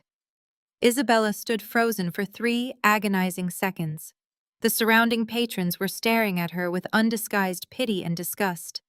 Her grand attempt to humiliate me had backfired so spectacularly that she was left entirely exposed as a financial fraud. She spun around on her expensive heels and practically ran back to her table. I watched as she collapsed into her chair, burying her face in her hands. Cameron began whispering frantically to her, his face flushed with panic. Patricia looked completely bewildered, demanding an explanation. "That was remarkably efficient, Arthur," I said, raising my glass to him. "Arrogance offends me," Arthur replied simply, returning his attention to his meal, "especially from people who owe me money." I kept my eyes on their table for a few moments longer. They were panicking, but their inherent narcissism was a powerful shield against reality. Through the quiet hum of the restaurant, my highly trained ears caught fragments of their frantic whispering. Cameron leaned across his table, gripping Isabella's shaking hands. "Do not worry about it," Cameron hissed, his voice thick with desperate delusion. "She is not a shareholder. Look at her. She is a fraud. She must be his mistress. That old man is just paying for her life because she has nothing else. She probably begged him to say those things to scare you. Once we get the funding tomorrow morning, we will pay off that bank and ruin them both." Patricia nodded vigorously in agreement. "Exactly, Cameron. She is nothing but a high-end escort now. Let the old man pay her bills. We have bigger things to focus on. We are meeting the anonymous billionaire tomorrow." I turned back to my dinner, a dark, genuine smile gracing my features. It was a masterpiece of human denial. Faced with overwhelming evidence of my power and their own destruction, they chose to believe I was simply a rich man's mistress. They chose to believe that tomorrow would be their salvation. They were going to sleep soundly tonight, dreaming of corporate bailouts and endless wealth. They were going to wake up, put on their best executive power suits, and march into the Horizon Tech boardroom with their heads held high. And at exactly 9 o'clock tomorrow morning, I was going to lock the boardroom doors behind them and burn their entire world to ashes. I did not sleep that Thursday night. I did not need to. Adrenaline and the absolute certainty of my impending victory were more than enough to sustain me. At 4 o'clock in the morning, I was sitting in the glow of my multi-monitor setup, running a final diagnostic on the very foundation of Horizon Tech. I was staring at the predictive diagnostic algorithm. It was the crown jewel of their entire operation, the software that had skyrocketed their valuation and secured Isabella her magazine covers. Looking at the thousands of lines of elegant code, I was transported back exactly 3 years. I had been sitting at the kitchen island of our modest starter home, casually debugging this very sequence. It was a personal passion project, a highly complex machine learning model designed to predict patient cardiac failure with unprecedented accuracy. Cameron had been pacing behind me, whining incessantly about his failing position at Horizon Tech. He claimed Isabella was threatening to terminate his employment if he did not produce a technological miracle by the end of the quarter. I had left my laptop open and unlocked to answer a phone call in the other room. When I returned, the secure repository had been accessed and copied. Cameron proudly presented his technological miracle to his boss the very next week. He honestly thought I was just a naive domestic freelancer who would not notice a duplicated file. He did not realize that weeks prior, I had already submitted the complete source code to the United States Patent and Trademark Office under a private legal entity I solely controlled. I had fully secured the intellectual property rights before he even plugged his flash drive into my machine. I had remained completely silent, perfectly willing to let him build his entire fraudulent house of cards on a foundation I legally owned. My secure phone illuminated with an incoming call at exactly 6:45. It was Jonathan. Diana. Jonathan said, his voice crisp and wide awake. We have a sudden development, but it is one you are going to thoroughly enjoy. Our corporate espionage contact inside Horizon Tech just flagged a massive data export from the executive servers. Isabella has downloaded the entire source code for the predictive diagnostic algorithm onto an encrypted external drive. Where is she going with it? I asked, my fingers flying across my keyboard to track the digital footprint. She is currently sitting in the lobby of Genesis Medical Group, Jonathan replied. Genesis was the largest, most ruthless medical conglomerate on the West Coast and Horizon Tech's biggest rival. She requested an emergency off-the-books meeting with their head of acquisitions. She is trying to execute a desperate fire sale of the algorithm to secure an immediate cash injection before our 9 o'clock board meeting. She wants to use the cash to pay off Arthur Sterling, save her beachfront condo, and buy back her corporate leverage. I let out a sharp, genuine laugh. Arrogance had blinded her, but desperation was making her dangerously stupid. Call Marcus at Genesis Medical immediately, I instructed Jonathan. I executed a highly profitable merger for Marcus last year, and he owes me a substantial personal favor. Tell him to take the meeting with Isabella, let her walk into his office and make her desperate pitch. Then tell him to put her on speakerphone and patch me in. I leaned back in my chair, watching the digital clock on my monitor tick forward. Isabella was acting exactly like a cornered animal willing to gnaw off her own limbs to escape a trap. But she had no idea she was running blindly into a much larger, far more lethal snare. At 7:30 exactly, my secure line beeped. The connection was live. Through my studio headset, I heard the heavy, expensive silence of Marcus's executive office at Genesis Medical. I could hear the distinct sound of a leather portfolio being unzipped and slid across a glass desk. I appreciate you seeing me on such short notice, Marcus, Isabella said. Her voice was tight, breathless, with a mixture of overwhelming greed and poorly concealed panic. What I am offering you today is the holy grail of health technology. This algorithm is the sole reason Horizon Tech has dominated the market. I am willing to transfer the complete source code to Genesis Medical this morning for a flat $50 million. But the wire transfer must be initiated immediately. I have a critical board meeting at 9 o'clock. It is an incredibly aggressive offer, Isabella Marcus replied smoothly, his tone thick with deliberate amusement. However, before my legal department can even entertain signing a $50 million transfer, we require absolute verbal confirmation regarding the intellectual property rights. You personally guarantee that Horizon Tech holds the exclusive patent and unencumbered ownership of this algorithm. Absolutely, Marcus. Isabella lied without a single second of hesitation. Cameron and I developed this code entirely in-house. It is fully proprietary to Horizon Tech. We are only offering it to Genesis because we respect your market dominance. You have my absolute guarantee. That is incredibly generous of you, Isabella, I said, leaning directly into my microphone. I did not use the voice modulator. I let my natural, calm, feminine voice ring crystal clear through the high-definition speakerphone sitting on Marcus's desk. I heard a sharp, violent intake of breath. The silence that followed in that office was absolute and deafening. "Who is that?" Isabella demanded, her voice suddenly trembling, the forced executive confidence shattering instantly. "Marcus, who is on this secure line. That is the actual owner of the software you are currently attempting to fence," Marcus replied, his voice dropping into a tone of absolute zero. "It is Diana," I clarified, making sure she heard every single syllable of her absolute defeat. "You know Cameron's useless, unemployed ex-wife, the mentally unstable freelancer you just insulted in a Michelin star restaurant 12 hours ago." "This is a joke," Isabella stammered, the panic escalating into sheer, unfiltered terror. I could hear her chair scraping loudly against the floor as she stood up. "Cameron wrote that code. He gave it to the company. We built our entire valuation on it. Cameron stole a rough draft of my code from my kitchen counter 3 years ago." I corrected her relentlessly, twisting the knife deep into her professional pride. "He was too profoundly incompetent to realize I had already filed the copyright and patent registry under my own legal entity. You built your entire company's billion-dollar valuation on stolen property, Isabella. You do not own the algorithm. Horizon Tech does not own the algorithm. I own it." "No?" Isabella gasped. The sound of her dropping her heavy leather portfolio onto the floor echoed sharply through the line. "No, no, no. We have international investors. We have federal medical contracts. We built everything we have on that software. If we do not own it, the company is worthless. And now it is all coming down," I stated, my voice as hard and impenetrable as diamond.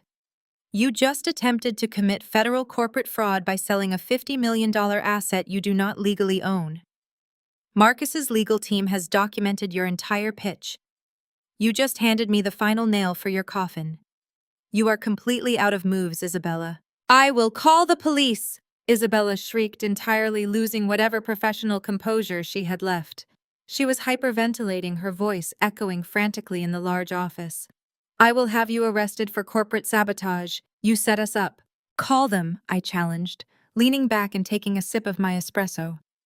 "Tell the federal authorities you are currently sitting in a rival's office trying to secretly sell stolen property to cover your defaulted bank loans. Tell them your chief operating officer embezzled corporate funds to buy your engagement ring. See exactly how that works out for your freedom." I paused, letting the crushing reality of her total, inescapable destruction sink deep into her bones. She was not just losing a company. She was facing criminal charges, massive debt, and total professional annihilation. "I strongly suggest you gather your things and leave Marcus's office immediately," I commanded, checking my watch. "It is 7:45. You have exactly 1 hour and 15 minutes to make it back to the Horizon Tech boardroom. Do not be late for your own execution." The heavy oak doors of Genesis Medical slammed shut behind Isabella, but I was already entirely focused on the battlefield ahead. The digital clock on my dashboard read 8:15 as my private town car glided through the morning traffic toward the financial district. Horizon Tech occupied the top 10 floors of a sleek glass-paneled skyscraper. It was a monument to modern corporate greed, and today it would serve as the perfect tomb. Inside the sprawling white marble lobby of the Horizon Tech building, the atmosphere was buzzing with Friday morning corporate energy. I did not need to be in the room to picture the exact tableau unfolding near the private executive elevators. My security team had already provided a live feed to my tablet. Cameron was standing near the digital directory, practically vibrating with unearned confidence. He had dressed for what he believed was his coronation. He wore a navy blue bespoke suit that he had charged to a company card he no longer had the authorization to use. His hair was slicked back, and even through the security feed, I could practically smell the overwhelming wave of Tom Ford cologne he bathed in when he needed to project dominance. He held a thick leather-bound presentation folder tucked under his arm. Inside that folder was a meticulously printed pitch deck, a compilation of hollow buzzwords and fabricated financial projections designed to charm the anonymous angel investor he believed was coming to save his career. Standing right beside him, acting as his personal cheerleader, was Patricia. She had actually shown up to her son's corporate board meeting. She was wearing a hideous, oversized pearl necklace and a tweed suit that looked completely ridiculous in a modern tech firm. She was loudly demanding a cappuccino from a terrified junior receptionist, speaking to the staff as if she were the matriarch of a royal family. She was there to witness her brilliant son secure millions of dollars and finally ascend to his rightful place as a wealthy tech tycoon. At exactly 8:35, the revolving glass doors spun wildly and Isabella stumbled into the lobby. The security footage captured her entrance perfectly. She looked absolutely horrific. The sharp, arrogant executive who had tried to humiliate me at Le Ciel the night before was entirely gone. Her designer dress was wrinkled, her chest was heaving, and a sheen of cold sweat covered her pale face. She had practically sprinted from Marcus's office, terrified of the ticking clock I had set for her. She clutched her empty portfolio against her chest like a protective shield. Cameron immediately spotted her and strode over, a wide, oblivious smile plastered across his face. The audio feed picked up his booming, overly cheerful voice. "There is my brilliant CEO," Cameron announced, reaching out to grab her shoulders. Isabella visibly flinched at his touch. Cameron did not even register her sheer terror. He patted her arms aggressively. "You look a little pale, babe. Pre-meeting jitters. Do not even worry about it. I have the entire pitch deck memorized. When this anonymous billionaire walks through those doors, I am going to dazzle him. We are going to secure that bridge loan payoff Arthur Sterling and watch your stock options triple by next week." Isabella opened her mouth to speak. She tried to form the words to tell him that there was no bridge loan. She tried to tell him that the algorithm they were pitching was stolen property. She tried to explain that the anonymous billionaire they were waiting for was the exact same woman he had discarded like trash. But her throat worked uselessly. Pure, suffocating panic had locked her vocal cords. She just stared at him, her eyes wide and bloodshot, trembling violently under the harsh lobby lights. "Oh, let the poor girl breathe, Cameron," Patricia scolded lightly, waddling over to join them with her freshly procured cappuccino. "She is just overwhelmed by your success. Today is the day we leave all the garbage behind. Once you secure this funding, you can finally crush that pathetic ex-wife of yours in divorce court. Imagine her face when she realizes you are a multimillionaire and she is living in a shoebox." Isabella let out a strange, choked whimper, but Cameron just threw his head back and laughed loudly, completely blind to the reality crashing down around him. My town car pulled smoothly up to the front curb at exactly 8:45. Jonathan was waiting for me on the sidewalk, flanked by two towering private security contractors dressed in immaculate dark suits. Jonathan held a single sleek black briefcase.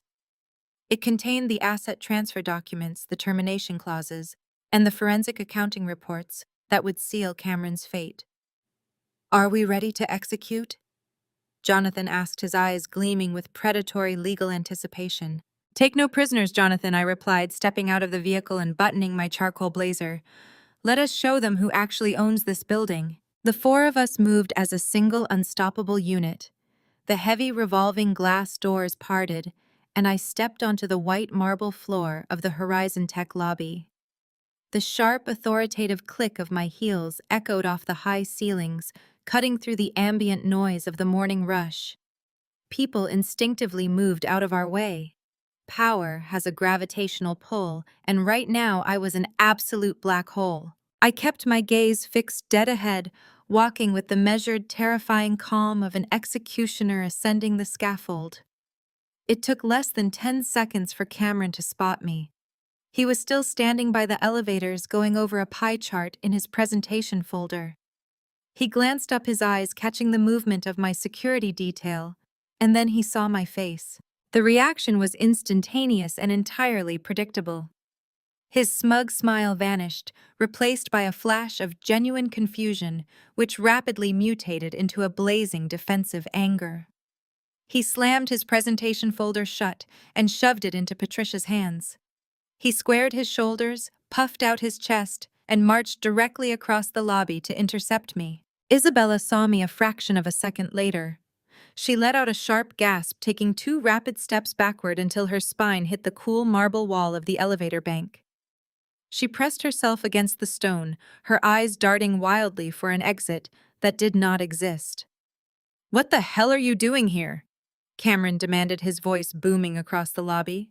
He planted himself directly in my path, forcing my security detail to step up and form a protective wall just inches from his chest. I stopped. I did not look at him with anger or sadness.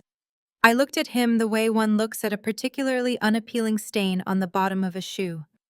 "Step aside." "Cameron," I said, my voice dangerously soft, radiating an icy authority that made the temperature in the room drop. "I have a 9 o'clock meeting and you are obstructing my path." Cameron let out a harsh barking laugh, looking around the lobby to make sure people were watching him put me in my place. He honestly believed I had lost my mind. He thought I was a desperate, scorned woman who had tracked him to his workplace to beg for the $20,000 settlement he had offered. A meeting, Cameron mocked, his face twisting into an ugly sneer.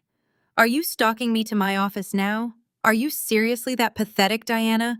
I told you you are getting the 20 grand and not a single penny more. Showing up here in a cheap rented suit with a couple of rented bodyguards is not going to intimidate me." Patricia came hustling over her heels, clicking frantically. She pushed her way to stand beside her son, glaring at me with absolute revulsion. "Security!" Patricia yelled, waving her hand dramatically toward the front desk. "Someone call the building security right now. My son is a high-level executive here, and this crazy woman is harassing him. Throw her out onto the street where she belongs." Cameron nodded, emboldened by his mother's aggressive support. He took a threatening step forward, trying to physically intimidate me, but my lead security guard immediately placed a massive hand flat against Cameron's sternum, stopping him cold. "Do not touch me," Cameron shouted, swatting at the guard's hand. "I am the chief operating officer of this company. I demand you leave this building immediately, Diana. I have a meeting with the big boss today. A massive angel investor is coming to bail out this entire firm, and I am not going to let a deranged, bitter ex-wife ruin the most important day of my professional life. Get out of my lobby." He pointed a trembling, arrogant finger toward the revolving glass doors. His chest was heaving with the effort of his own grandstanding. He was playing the conquering hero, defending his territory. I did not flinch. I did not blink. I simply turned my head slightly and gave Jonathan a tiny, almost imperceptible nod. Jonathan stepped out from behind me, smoothly sliding past the security guards. He adjusted his glasses, looked down at Cameron, and delivered a smile that contained zero warmth and absolute legal ruin. Jonathan reached out and calmly, but with immense physical force, shoved Cameron's pointing hand away. He stepped directly into Cameron's personal space, forcing the arrogant executive to stumble backward. "You have no right to speak to our chairman like that," Jonathan stated, his voice ringing out with crystal-clear precision, echoing off the marble walls for every single employee in the lobby to hear. Cameron froze. His arm fell limply to his side. His mouth opened, but no words materialized. His brain frantically tried to process the sentence he had just heard, but the syllables refused to align with his reality. "What?" Cameron choked out, his voice cracking into an undignified pitch. "What did you just say?" Jonathan popped the latches on his black briefcase. The sharp metallic clicks sounded like gunshots in the sudden suffocating silence of the lobby. He pulled out a single sheet of heavy stock paper emblazoned with the official corporate seal of Horizon Tech. "I said," Jonathan repeated, enunciating each word with brutal, deliberate slowness, "you are speaking to the chairman of the board." Diana is the majority shareholder of Horizon Tech. She is the anonymous angel investor you have been desperately waiting to meet. She owns 79% of this company's voting stock. She owns this building. She owns your employment contract. And as of this exact moment, she owns you. Patricia dropped her cappuccino. The paper cup hit the marble floor with a wet smack, sending a spray of hot foam across her expensive leather shoes. She did not even notice. She was staring at me with an expression of such absolute mind-shattering horror that she looked like she was witnessing a ghost. Cameron staggered backward as if he had been physically struck in the jaw. He looked at Jonathan, then at the official document, and finally his terrified gaze locked onto mine. The profound, impenetrable arrogance that had defined his entire existence shattered into a million irreparable pieces right in front of my eyes. The blood drained from his face so quickly I thought he was going to pass out on the floor. "No," Cameron whispered, shaking his head side to side in violent, rapid denial. "No, that is impossible. You are just a freelancer. You do not have that kind of money. This is a trick." I took one slow, deliberate step toward him. He instinctively shrank away from me. "Did you honestly think I would let you build a kingdom on a foundation you stole from my kitchen table, Cameron?" I asked, my voice slicing through his pathetic denial. "Did you really believe your little deleted file trick would go unnoticed? I filed the patent for the predictive diagnostic algorithm 3 years ago. You did not build a company. You built a beautifully decorated prison cell, and you just happily locked yourself inside." Cameron turned wildly toward the elevator bank, looking for the one person who could save him. Isabella. He needed his brilliant CEO to tell him this was a lie, to pull out a legal loophole and banish me from the building. "Isabella," Cameron yelled, his voice laced with pure, desperate panic. "Isabella, tell them they are lying. Tell them we own the code." Isabella did not move. She was still pressed flat against the marble wall near the elevators. Tears were silently streaming down her face, ruining her expensive makeup. She slowly shook her head, looking at Cameron with a mixture of profound pity and absolute terror. "She cannot help you, Cameron," I stated, stepping past him toward the private executive elevator. "In fact, she just spent the last hour at Genesis Medical trying to sell my algorithm to Marcus to save her own skin. She failed. You are both completely undeniably finished." I did not wait to watch him process the final layer of his betrayal. The elevator doors chimed and slid open. I stepped inside, followed immediately by Jonathan and my security team. I turned around to face the lobby just as the doors began to close. Cameron was on his knees. His legs had simply given out. Patricia was hovering over him, clutching her pearls, her mouth opening and closing silently. "The 9 o'clock board meeting is about to begin." "Cameron," I said, maintaining direct eye contact as the heavy metal doors slid shut, sealing my trap. "I expect you to be on time for your termination." The elevator ride to the 50th floor was completely silent. I watched the digital numbers climb, feeling the last remnants of my former life shedding away like dead skin. The woman who had packed Cameron's lunches, who had quietly balanced his personal checking accounts, and who had swallowed his mother's endless insults, was gone. I was walking out of these doors exactly as I was meant to be. The doors parted with a soft chime. The executive floor was a sprawling expanse of floor-to-ceiling glass polished chrome and panoramic views of the city skyline. Jonathan walked a half-step behind me, carrying the black briefcase that contained the absolute end of Cameron's career. My security detail secured the perimeter of the executive lounge. We approached the main boardroom. It was a magnificent glass enclosure suspended in the center of the floor. Inside, 12 minor shareholders and senior vice presidents were already seated around a massive mahogany table. They were buzzing with nervous energy, sipping sparkling water and adjusting their silk ties. They had been told the anonymous majority shareholder was finally stepping out of the shadows today to secure the company's future. I pushed open the heavy glass doors. The quiet hum of corporate chatter died instantly. I did not introduce myself. I did not offer a polite smile. I walked straight past the rows of stunned executives, my heels clicking rhythmically against the hardwood floor. I reached the head of the table, the chairman's seat. It was a high-backed black leather chair that Cameron had custom ordered for himself, assuming he would eventually occupy it. I pulled the chair out, sat down, and crossed my legs. Jonathan took the seat immediately to my right, placing the briefcase on the polished mahogany.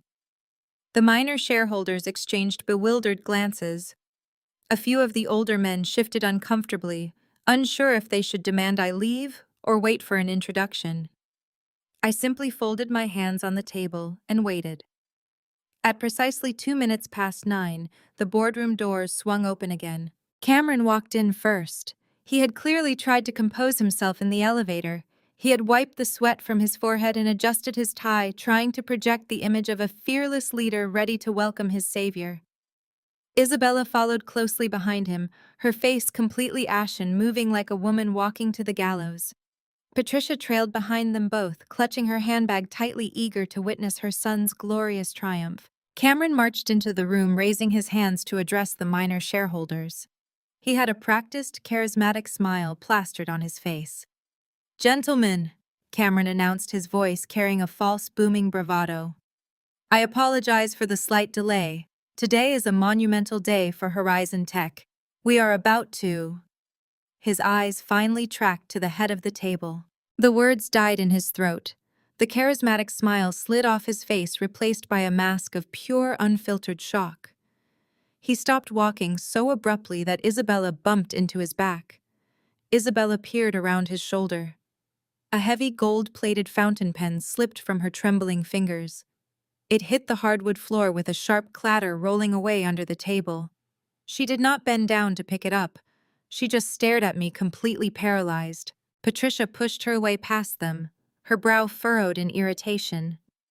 "Cameron, why did you stop?" she demanded before her eyes followed his gaze. She froze entirely. Her jaw literally dropped open, her eyes bulging wide. I sat perfectly still, radiating absolute authority. I was no longer wearing the comfortable knit sweaters and denim jeans I used to wear around the house. I was wearing a sharply tailored midnight blue power suit. My hair was pulled back in a severe, flawless style. I looked exactly like the predator they had never realized I was. Cameron's face turned a violent shade of crimson. The denial that had been keeping him upright in the lobby was rapidly giving way to blinding panic.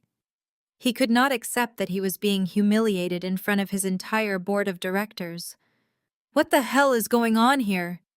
Cameron roared, his voice cracking loudly as he pointed a shaking finger at me. "What the hell are you doing in that seat? Get out of that chair immediately." The minor shareholders gasped. One of the senior vice presidents leaned forward, looking horrified. "Cameron, keep your voice down," the vice president hissed. "The angel investor is due to arrive at any second. Security should have cleared the room." "She is not an investor," Patricia shrieked, suddenly finding her voice. She stepped forward, pointing her manicured finger at me. "She is his worthless ex-wife. She is a bitter, unemployed freelancer who sneaked into the building to cause a scene. Call the police right now and have her arrested for trespassing." I did not break eye contact with Cameron. I slowly raised my hand and gestured to Jonathan. Jonathan snapped the locks on the briefcase open. He reached inside and pulled out a thick, leather-bound dossier. It was the original investment charter, the foundational document that had provided Horizon Tech with its initial $60 million in capital. He placed it carefully in the exact center of the table. Then Jonathan reached into his jacket pocket. He pulled out a crisp, certified copy of my marriage certificate. He laid it gently right next to the investment charter. I leaned forward, resting my elbows on the polished mahogany. The entire room held its breath. "I highly suggest you step closer and look at those documents, Cameron," I commanded. My voice was completely devoid of emotion, a cold surgical instrument designed to carve out the last remaining pieces of his ego. Cameron hesitated, his chest heaving. He looked around the room. The shareholders were staring at him expectantly. He had no choice. He forced his legs to move, stepping up to the center of the table. He looked down at the two documents. "Take a very close look at the signatures," I instructed. Cameron's eyes darted between the investment charter and the marriage certificate. The signature authorizing the $60 million capital injection belonged to the anonymous angel investor. The signature on the marriage certificate belonged to his submissive, supportive wife. They were identical. Every loop, every sharp angle, every stroke of the pen matched perfectly. Cameron's hands gripped the edge of the heavy wooden table so tightly his knuckles turned completely white. He stopped breathing. The reality of his situation finally crushed him. The woman he had discarded, the woman he had tried to buy off with a pathetic $20,000, was the sole architect of his entire reality. "I am exactly 79% of your shares," I stated, my voice ringing clearly through the dead silence of the boardroom. "I own your capital. I own your operational budget. I own the chairs you are sitting in. Your entire empire, Cameron, was entirely granted by this freeloading woman you thought you could discard." A collective gasp rippled through the minor shareholders. The senior vice president, who had scolded Cameron earlier, sank back into his chair, rubbing his temples, as he realized the magnitude of the shift in power. "You lied to me," Cameron whispered, his voice sounding hollow and entirely broken. "You lied to me for 5 years. You let me think you were just doing small accounting jobs. You let me pay the mortgage." "I let you pay the mortgage because you needed to feel like a man," I replied sharply, batting away his pathetic attempt to play the victim. "I let you play the big, successful corporate executive, while I quietly funded the very company paying your salary. I gave you the world, Cameron. I handed you an empire on a silver platter. All you had to do was be a decent, loyal husband, and you failed spectacularly." Isabella let out a sharp sob. She was trembling violently, clutching the edge of the doorframe to keep herself upright. She had spent the last 6 months parading around the city, buying designer clothes and giving interviews about female empowerment in the tech sector. Now she realized she was nothing but a temporary placeholder in a company I fully controlled. "Diana, please," Isabella begged, her voice high and desperate. "We can explain everything. The algorithm, the funding, we just wanted to impress the board. We were trying to make the company profitable." "Do not speak to me," I snapped, snapping my gaze toward her. "You spent yesterday afternoon charging a Michelin star meal to an overdrawn credit card, while secretly plotting to sell stolen property to Genesis Medical. You are not a CEO. You are a financial liability, and your employment is officially terminated as of this exact second." Isabella let out another loud sob and covered her face with her hands. Patricia could not comprehend it. Her brain, entirely wired for snobbery and entitlement, was actively rejecting the information. She stomped up to the table, glaring at the documents. "This is a forgery," Patricia declared, her voice shrill and desperate. "This is some kind of sick legal trick. My son built this company with his own bare hands. You are just a jealous little girl trying to steal his hard work. Cameron, call our lawyers. We are going to sue her for everything she has." "Your son did not build anything, Patricia," I said, looking at her with absolute pity. "Your son stole the foundational code for the predictive algorithm from my personal laptop 3 years ago. I let him take it because I had already secured the international patents under my own name. He did not build a company. He built a decorative shell over a foundation I owned, and I am pulling the foundation out right now." Cameron let go of the table. He stumbled backward, knocking into an empty leather chair. He looked at me as if I were a monster, a creature he could not possibly recognize or understand. The power dynamic had completely inverted. I was sitting on the throne, and he was the beggar standing at the door. "You set me up!" Cameron accused, his voice thick with tears of rage and humiliation. "You planned this entire thing. You waited until the exact moment I was about to succeed, and you pulled the rug out from under me. You are a monster." "I am not a monster, Cameron," I replied calmly, leaning back into the expensive leather of the chairman's seat. "I am an auditor, and I am simply balancing the ledger. You offered me $20,000 to disappear quietly and sign a non-disclosure agreement to protect your reputation. You thought I was weak. You thought I was ignorant." I stood up slowly. The entire room watched me. I smoothed down the front of my jacket. "I am rejecting your settlement offer," I announced, projecting my voice, so every single shareholder in the room could hear the absolute finality of my decision. "Jonathan, distribute the new corporate directives to the board." Jonathan swiftly opened a series of folders and began sliding heavy packets of paper across the mahogany table to the bewildered shareholders. As the majority shareholder, I am officially executing a hostile takeover of the executive board, I declared. Cameron is stripped of all operational titles effective immediately. His remaining company stock is seized as collateral against the corporate funds he embezzled to purchase Ms. Thorne's engagement ring. All building access passes for Cameron, Isabella, and Patricia are permanently revoked. Cameron fell to his knees. He actually collapsed onto the hardwood floor in front of his entire board of directors. He buried his face in his hands, letting out a loud, pathetic groan of total defeat. His mother fell to her knees beside him, wrapping her arms around his shoulders, sobbing wildly as if she were mourning a death. Security is waiting in the hallway, I concluded, looking down at them without a single ounce of mercy. Jonathan will escort you to the service elevator. I suggest you take it. The view from the top is no longer meant for you. Isabella did not move toward the door. The sheer terror that had paralyzed her moments ago suddenly morphed into a feral, desperate rage. She shoved herself away from the doorframe, her chest heaving, and marched back toward the mahogany table. She slammed her hands onto the polished wood, glaring at me with wild, bloodshot eyes. "You cannot do this!" Isabella snarled, her voice echoing shrilly against the glass walls. "You might own the shares, Diana, but you do not have operational authority. I am the chief executive officer of this company. My contract clearly states that I can only be terminated by a majority vote of the executive board after a formal 30-day review period. You cannot just walk in here and fire us. You do not have cause." A few of the minor shareholders shifted uncomfortably in their seats. Isabella was technically correct about standard corporate bylaws, and she was clinging to that technicality like a drowning woman holding onto a piece of driftwood. Cameron, sensing a potential lifeline, slowly lifted his head from the floor. He scrambled to his feet, wiping his face, suddenly hoping his mistress had found a legal loophole to save them. "She is right," Cameron croaked, pointing a shaky finger at Jonathan. "You know the corporate bylaws. You need cause. You need a formal investigation. You cannot just throw us out on the street." I did not break eye contact with Isabella. I simply rested my hands flat on the table, feeling the absolute crushing weight of the power I was about to drop on them both, because I repeated softly, letting the word hang in the quiet boardroom. "You want cause, Isabella. I was hoping you would ask for that." I turned to Jonathan and extended my hand.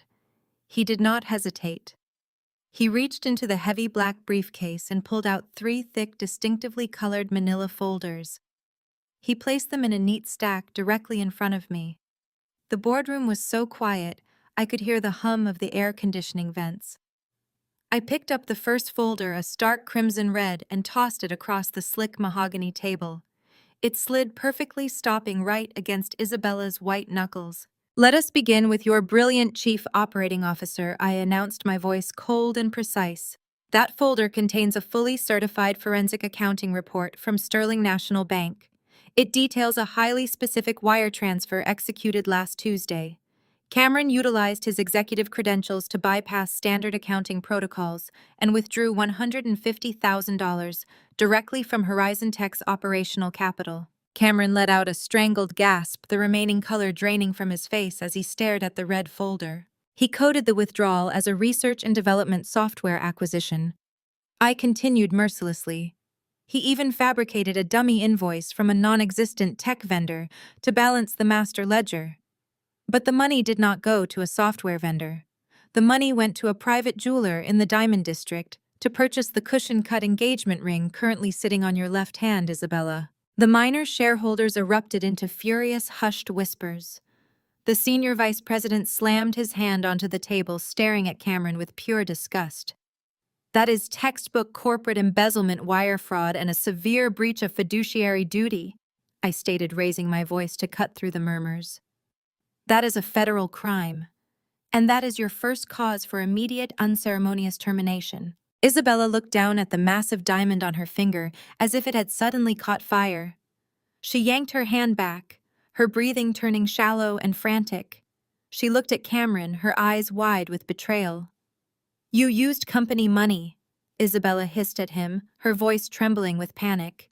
"You told me you used your executive bonus. You stole from the company to buy this. Cameron stepped backward, raising his hands defensively.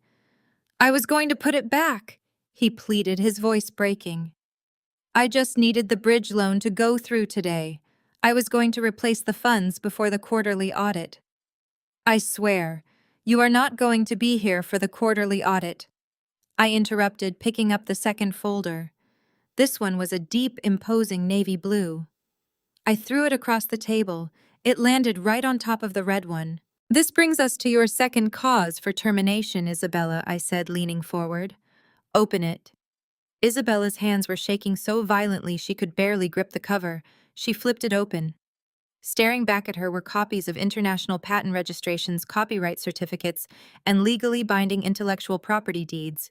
This morning, you walked into Genesis Medical Group and attempted to sell the core predictive diagnostic algorithm for $50 million. I stated, my voice echoing like a judge handing down a sentence.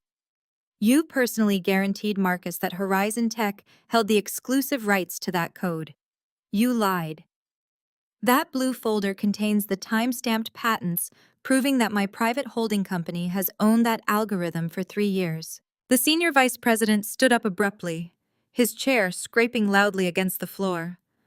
Are you saying Horizon Tech does not own its own core product? He demanded, looking directly at me. Horizon Tech owns absolutely nothing, I confirmed, addressing the board, but keeping my eyes locked on Isabella.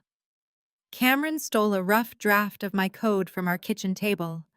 Isabella built this entire company's valuation on stolen intellectual property. By attempting to sell it to Genesis Medical this morning, Isabella committed criminal fraud. She tried to fence stolen property to a rival corporation. Isabella's legs finally gave out. She collapsed into the nearest leather chair, gasping for air. The realization that she was not just losing her job but likely going to federal prison was suffocating her. I picked up the third and final folder. It was pitch black. I did not throw this one. I held it up so they could both see the thick stack of papers inside. These are your termination orders, I announced, signed by me, the chairman and majority shareholder. Because you have both actively engaged in documented criminal fraud, embezzlement, and intellectual property theft, the standard 30-day review period is legally voided. The board does not need to vote. You are stripped of all corporate protection, severance packages, and executive immunity. You are fired. Patricia, who had been completely silent in the corner, suddenly burst into loud, hysterical tears. She grabbed Cameron's arm, shaking him. Do something, Cameron, she wailed. Tell her she cannot do this. We are going to lose everything.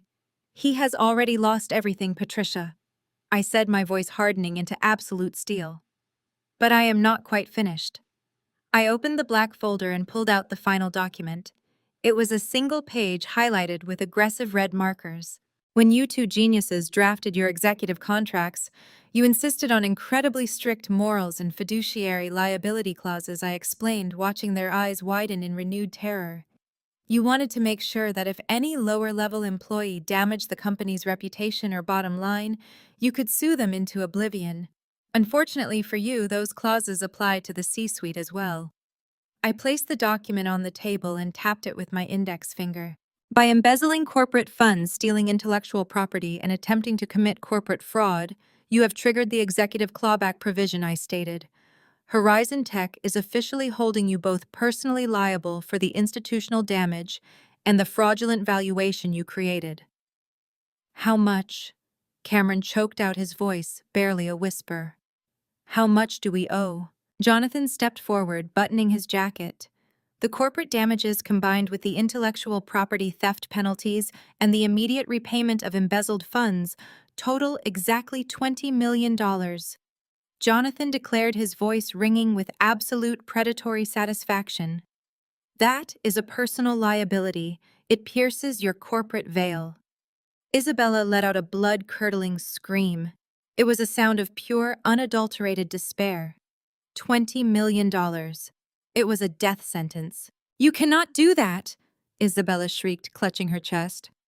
I do not have $20 million. The bank is already foreclosing on my condo today. I have nothing left. You are bankrupting us. I am not bankrupting you, Isabella, I replied, standing up from the chairman's seat. I am simply enforcing the contract you signed. You and Cameron wanted to play in the big leagues. You wanted to sit at the grown-up table and play with millions of dollars. Now you get to pay the grown-up consequences. I walked around the mahogany table, stopping right in front of the two broken, sobbing frauds. Cameron was staring at the floor, his breathing ragged. Isabella was rocking back and forth in the leather chair, pulling at her hair. You have exactly 60 days to wire $20 million to the Horizon Tech Master account, I commanded, my voice echoing with terrifying finality. If the funds are not received, Jonathan will hand your files over to the federal prosecutor's office, and you will both be trading your tailored suits for orange jumpsuits. I turned to the building's security guards who had been waiting silently by the glass doors. Escort them out, I ordered. If they resist, call the police and have them arrested for trespassing. They no longer have any business in my building. The guard stepped forward, grabbing Cameron by the arms and hauling him to his feet. He did not fight back. He was a hollow shell of a man, completely drained of the arrogance that had sustained him for years. Patricia followed him, weeping loudly and cursing my name. Isabella had to be physically lifted from the chair, her legs refusing to support her weight as the guards dragged her out of the boardroom. I stood in the center of the glass room, listening to their wails fade down the hallway as they were shoved into the service elevator. The minor shareholders sat in total terrified silence, looking at me with a mixture of absolute awe and deeply ingrained fear. I turned to face the board of directors. I smoothed down my lapels and offered them a sharp, professional smile. Now that the garbage has been removed, I said calmly, taking my seat at the head of the table, let us get to work and build a real company. The remaining minor shareholders and senior vice presidents sat in stunned, reverent silence. The power dynamic in the room had shifted with such violent velocity that they were practically pinned to their leather chairs. I spent exactly 15 minutes outlining the new corporate structure. I assigned Jonathan as the interim chief operating officer and directed him to initiate an immediate, merciless forensic audit of every single financial account Cameron and Isabella had ever touched. The executives nodded eagerly at every directive I issued, scribbling frantic notes. They were entirely compliant, terrified of losing their own equity, and fully aware that I held the absolute power to dismantle their careers just as easily as I had destroyed Cameron's. Once the immediate transition protocols were established and the room was firmly under my control, I dismissed the meeting. But my morning was not quite finished. I had one final piece of business to attend to downstairs. I needed to witness the physical reality of the fallout. I left Jonathan to handle the panicked executives and walked back to the private elevator, my security detail falling perfectly into step behind me. The ride down to the ground floor was brief, the digital numbers dropping rapidly. The polished metal doors slid open, revealing a lobby that had descended into absolute, unadulterated chaos. My security team had successfully escorted them out of the executive suites, but they had not made it out the revolving glass doors. Cameron and Isabella were standing near the main reception desk, screaming at each other with such intense venom that a massive crowd of employees, security guards, and building staff had gathered in a wide circle to watch the spectacle. I signaled my personal guards to hold back. I stepped out of the elevator and stood near a massive marble pillar perfectly positioned in the shadows to watch the implosion of their fraudulent partnership. You lied to me, Isabella shrieked, her voice echoing shrilly across the cavernous room, completely stripped of her curated executive poise. Her expensive designer bag was thrown carelessly on the floor, its contents spilling across the marble. She shoved Cameron hard in the chest with both hands. You told me she was a pathetic, broke freelancer. You told me she was begging you for a $20,000 settlement. She is a billionaire, Cameron. She owns the entire company. She owns everything. Cameron stumbled backward, his face a contorted mask of panic, sweat, and rage. I did not know, he yelled back, waving his arms frantically in the air. How was I supposed to know she was hiding a massive fortune under a private holding company? You are the chief executive officer, Isabella. You were supposed to vet the investors. You were the one who told me we were invincible. You told me this pitch would save us. Isabella swung her arm back and delivered a vicious, echoing slap directly across Cameron's face. The sharp sound cracked through the lobby. Several onlookers actually gasped, pulling out their smartphones to record the disastrous end of Horizon Tech's golden couple. "You dragged me into this mess!" Isabella screamed, stepping aggressively into his space as he clutched his rapidly reddening cheek. "You brought that stolen algorithm to me. You promised me it was clean. You swore it was developed entirely in-house. Now I am facing $20 million in corporate damages and federal prison time because you were too stupid to realize your own wife held the international patents. You ruined my life. I am going to lose my condo. I am going to lose my reputation. I have absolutely nothing because of you," Cameron snapped. The last shred of his fabricated gentleman persona evaporated under the harsh lobby lights. He lunged forward, though he did not physically strike her. Instead, he pointed his trembling finger right in her face, his voice breaking into a hysterical roar. "You ruined your own life, you greedy parasite," Cameron roared back, completely uncaring that his entire staff was watching him unravel. "You seduced me. You promised me a seat on the executive board if I brought you that code. You manipulated me into leaving my marriage so we could build this empire together. You fed my ego because you needed a scapegoat. You used me. You are nothing but a fraud who built a career on my stolen property." They were like two rabid dogs locked in a cage, tearing each other to pieces in a desperate, futile attempt to save themselves. The romantic, invincible power couple facade they had paraded around high society restaurants and industry galas was entirely gone, replaced by raw, ugly desperation. They were publicly destroying whatever shreds of professional dignity they had left. Patricia was standing a few feet away from their screaming match, weeping uncontrollably into her hands. Her expensive tweed suit was rumpled and her hair was a mess. She looked up, her tear-streaked face scanning the crowd of onlookers searching for a lifeline. That was when her eyes locked onto me, standing calmly by the marble pillar. The transformation in her demeanor was instantaneous and physically repulsive. The arrogant, sneering woman who had demanded building security throw me out onto the street just an hour ago completely vanished. She shoved her way past the fighting couple, ignoring her son entirely, and practically sprinted across the polished floor toward me. My security detail instantly stepped forward, forming a solid physical barrier. But Patricia threw herself onto the ground before they even had to touch her. She fell to her knees right at the tips of my expensive shoes, her heavy pearl necklace clattering against the marble. "Diana." Patricia wailed, her voice cracking with manufactured theatrical agony that echoed through the silent crowd. "Diana, please, you have to stop this. You have to call off the lawyers." I looked down at her. I felt absolutely nothing. No pity, no lingering affection, no anger. Just a cold, clinical detachment. "Get up, Patricia," I said, my voice flat and commanding. "You are making a spectacle of yourself in a public building." "No," she sobbed loudly, reaching forward and grabbing desperately at the hem of my trousers. The security guards immediately moved to restrain her and pull her away, but I raised a single hand, signaling them to pause. I wanted her to speak. I wanted her to empty her entire arsenal of emotional manipulation right here in the open for everyone to see. "Please, Diana, you cannot do this to us," Patricia begged, tears streaming down her wrinkled, panic-stricken face.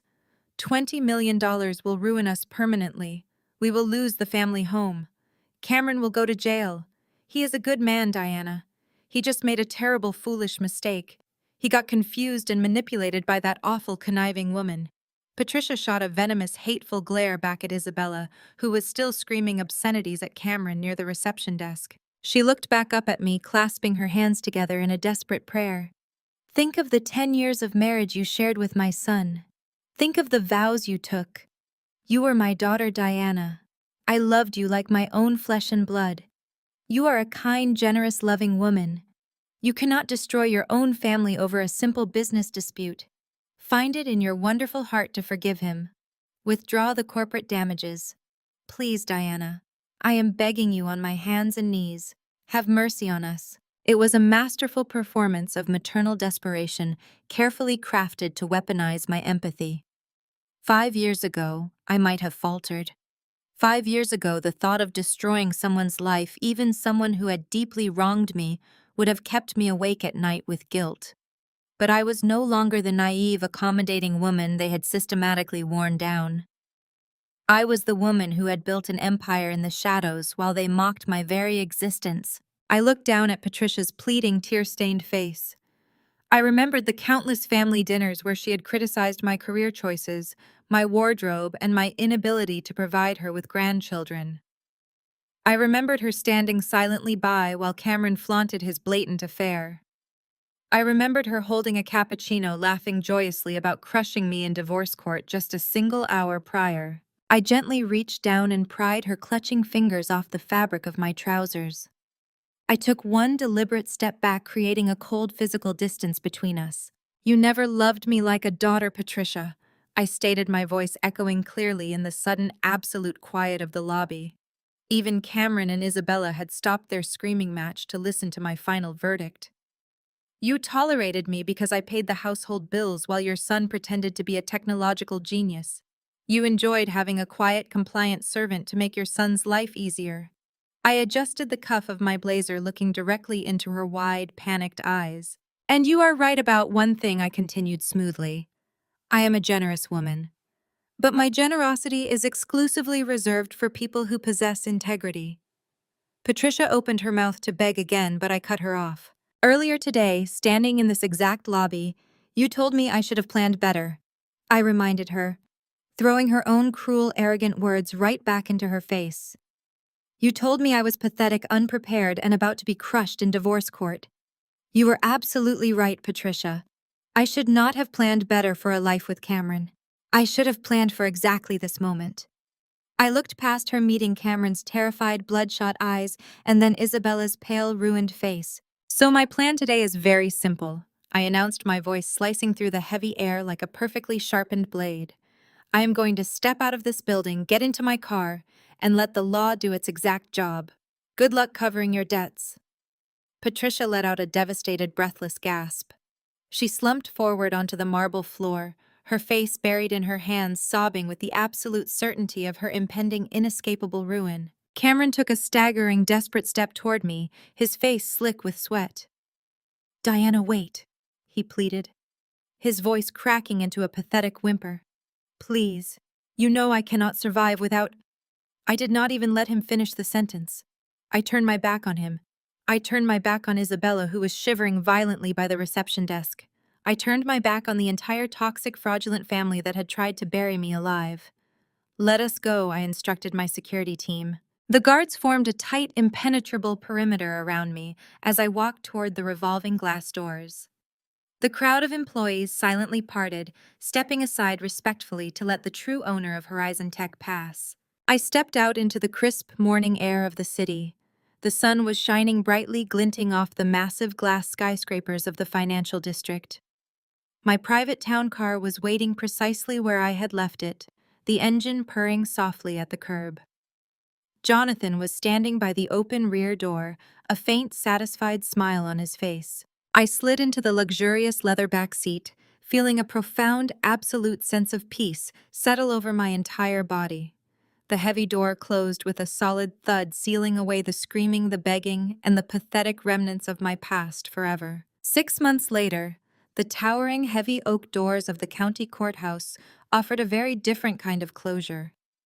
I sat quietly at the petitioner's table, wearing a sharply tailored ivory suit that projected absolute, impenetrable serenity. The air in the courtroom was stale and carried the heavy scent of floor wax and old paper.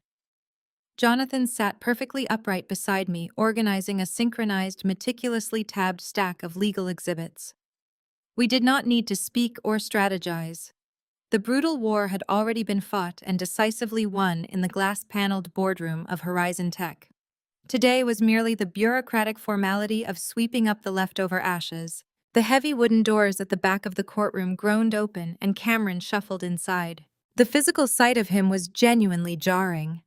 The arrogant, slick corporate executive who used to spend thousands of dollars on custom Italian suits and vintage watches was completely eradicated. In his place was a haggard, deflated shell of a man drowning in an ill-fitting, off-the-rack gray jacket that looked like it had been salvaged from a discount bin. His face was deeply gaunt, the skin sagging around his jawline. His eyes were rimmed with dark bruised shadows from half a year of sleepless panic and inescapable debt. His hair, once flawlessly styled with expensive pomades, was thinning dull and unkempt. He looked like a man who had not taken a full clean breath in 6 months. Patricia trailed a few steps behind him, and the transformation in her was even more drastic and absolute. She had aged 15 years in 6 months. Stripped of her country club memberships, her stolen luxury items, and her unearned maternal pride, she looked incredibly small and fragile. She clutched a worn, scuffed handbag tightly against her chest, keeping her eyes fixed firmly on the scuffed linoleum floor. She did not dare look in my direction. She walked with a slight tremble, her posture completely broken. They were accompanied by a sweaty, overworked bottom-tier attorney who looked like he would rather be absolutely anywhere else. Cameron could no longer afford the shark-like aggressive divorce lawyers he used to threaten me with during our marriage. His bank accounts had been frozen, seized, and entirely drained to pay the initial penalties of his corporate fraud. He was scraping the absolute bottom of the legal barrel. Judge Harrison, a stern, no-nonsense woman with sharp eyes and zero tolerance for courtroom theatrics, took the bench and called the room to order. Cameron's discount lawyer stood up, clearing his throat nervously before launching into a desperate, rambling, and thoroughly pathetic opening statement. He attempted to paint Cameron as the tragic victim of a deceitful, manipulative billionaire. He claimed that because Cameron and I were legally married when I built my private holding company and registered the patents, Cameron was legally entitled to exactly 50% of all my assets. He demanded half of the controlling stake in Horizon Tech. He requested immediate, permanent, and substantial spousal support, citing Cameron's current state of absolute poverty and his total inability to secure employment anywhere in the technology sector. Cameron actually took the stand to testify on his own behalf. It was a masterclass in manufactured victimhood. He wept real wet tears as he spoke into the microphone. He told the judge that he had been the sole breadwinner of our household, that he had unconditionally supported my freelance hobbies, and that he had been viciously blindsided by a cruel, calculating woman who hid her vast, unimaginable fortune from him. He begged the court for fairness and equity. He pleaded that he was entirely penniless, living out of his mother's basement, eating canned soup, and unable to afford basic medical care or transportation. He looked directly at the judge and swore he had given me the best years of his life, only to be thrown out onto the street like garbage. I did not react. I simply watched his performance with the cold clinical detachment of a scientist observing an insect under a microscope. When it was our turn, Jonathan stood up. He did not yell. He did not posture or perform for the gallery. He simply walked over to the clerk and handed Judge Harrison a heavy black leather binder. Inside that binder was the prenuptial agreement Cameron had aggressively forced me to sign exactly 10 years ago. Back then, Cameron firmly believed he was destined to become a massively wealthy corporate titan. He wanted absolute assurance that he could protect his future hypothetical fortune from a woman he assumed would never amount to anything more than a domestic burden.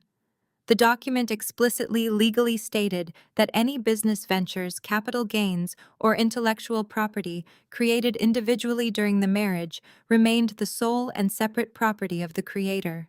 Cameron had built a legal trap designed to keep me in poverty, and he had ultimately locked himself inside it. I watched Cameron's face as the judge read the document.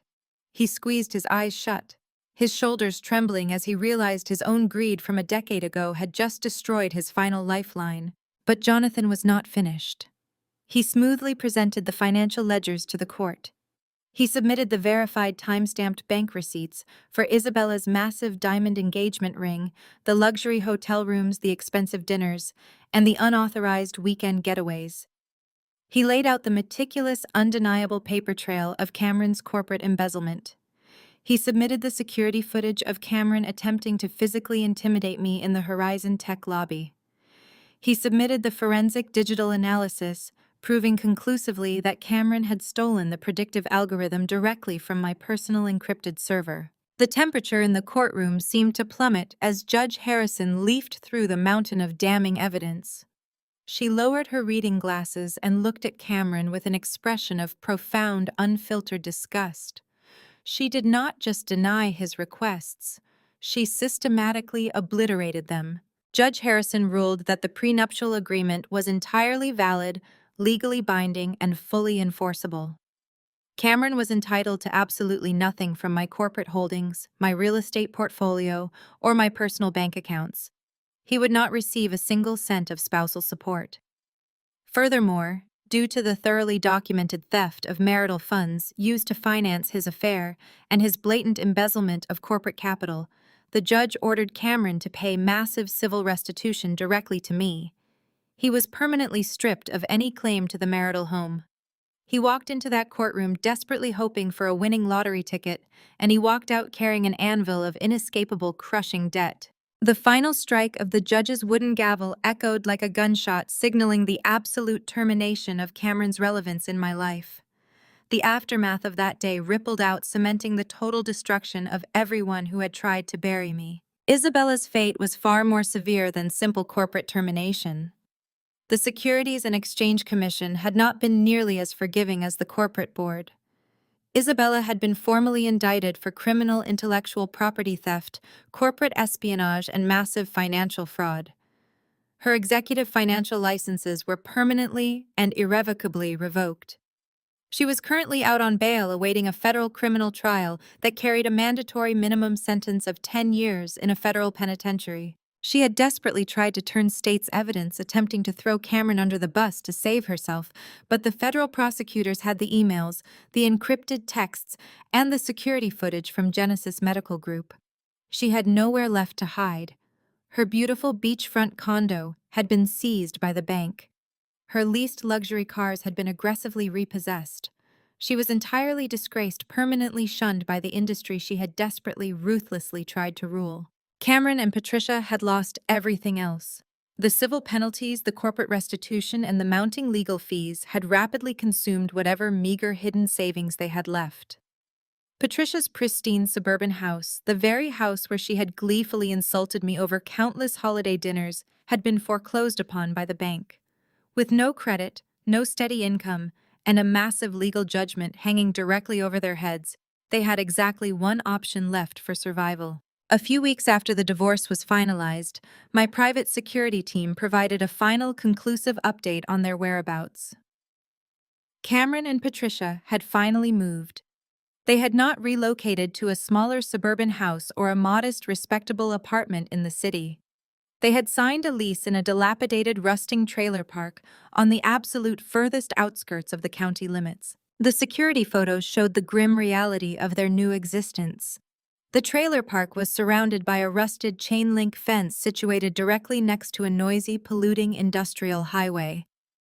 The photos showed Cameron, a man who once berated me for buying generic brand coffee, hauling black plastic garbage bags full of his remaining wrinkled clothes up the rusted, bending metal steps of a single-wide trailer. The siding of the trailer was peeling. The small yard was choked with dead weeds, and the windows were clouded with grime. Patricia was standing in the cracked dirt driveway wearing faded sweatpants, staring blankly at the highway overpass.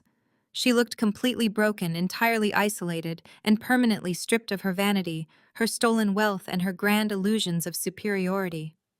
They were trapped together in a purgatory of their own making, forced to live out their days in squalor, constantly reminding each other of the absolute fortune they had arrogantly thrown away. I did not feel the need to drive by and gloat. I did not need to see their misery in person to feel vindicated. The ledger of my life was finally perfectly balanced. I sat in my corner office on the top floor of the Horizon Tech building, resting my hands on the cool mahogany of my desk. The afternoon sun bathed the room in a warm golden glow.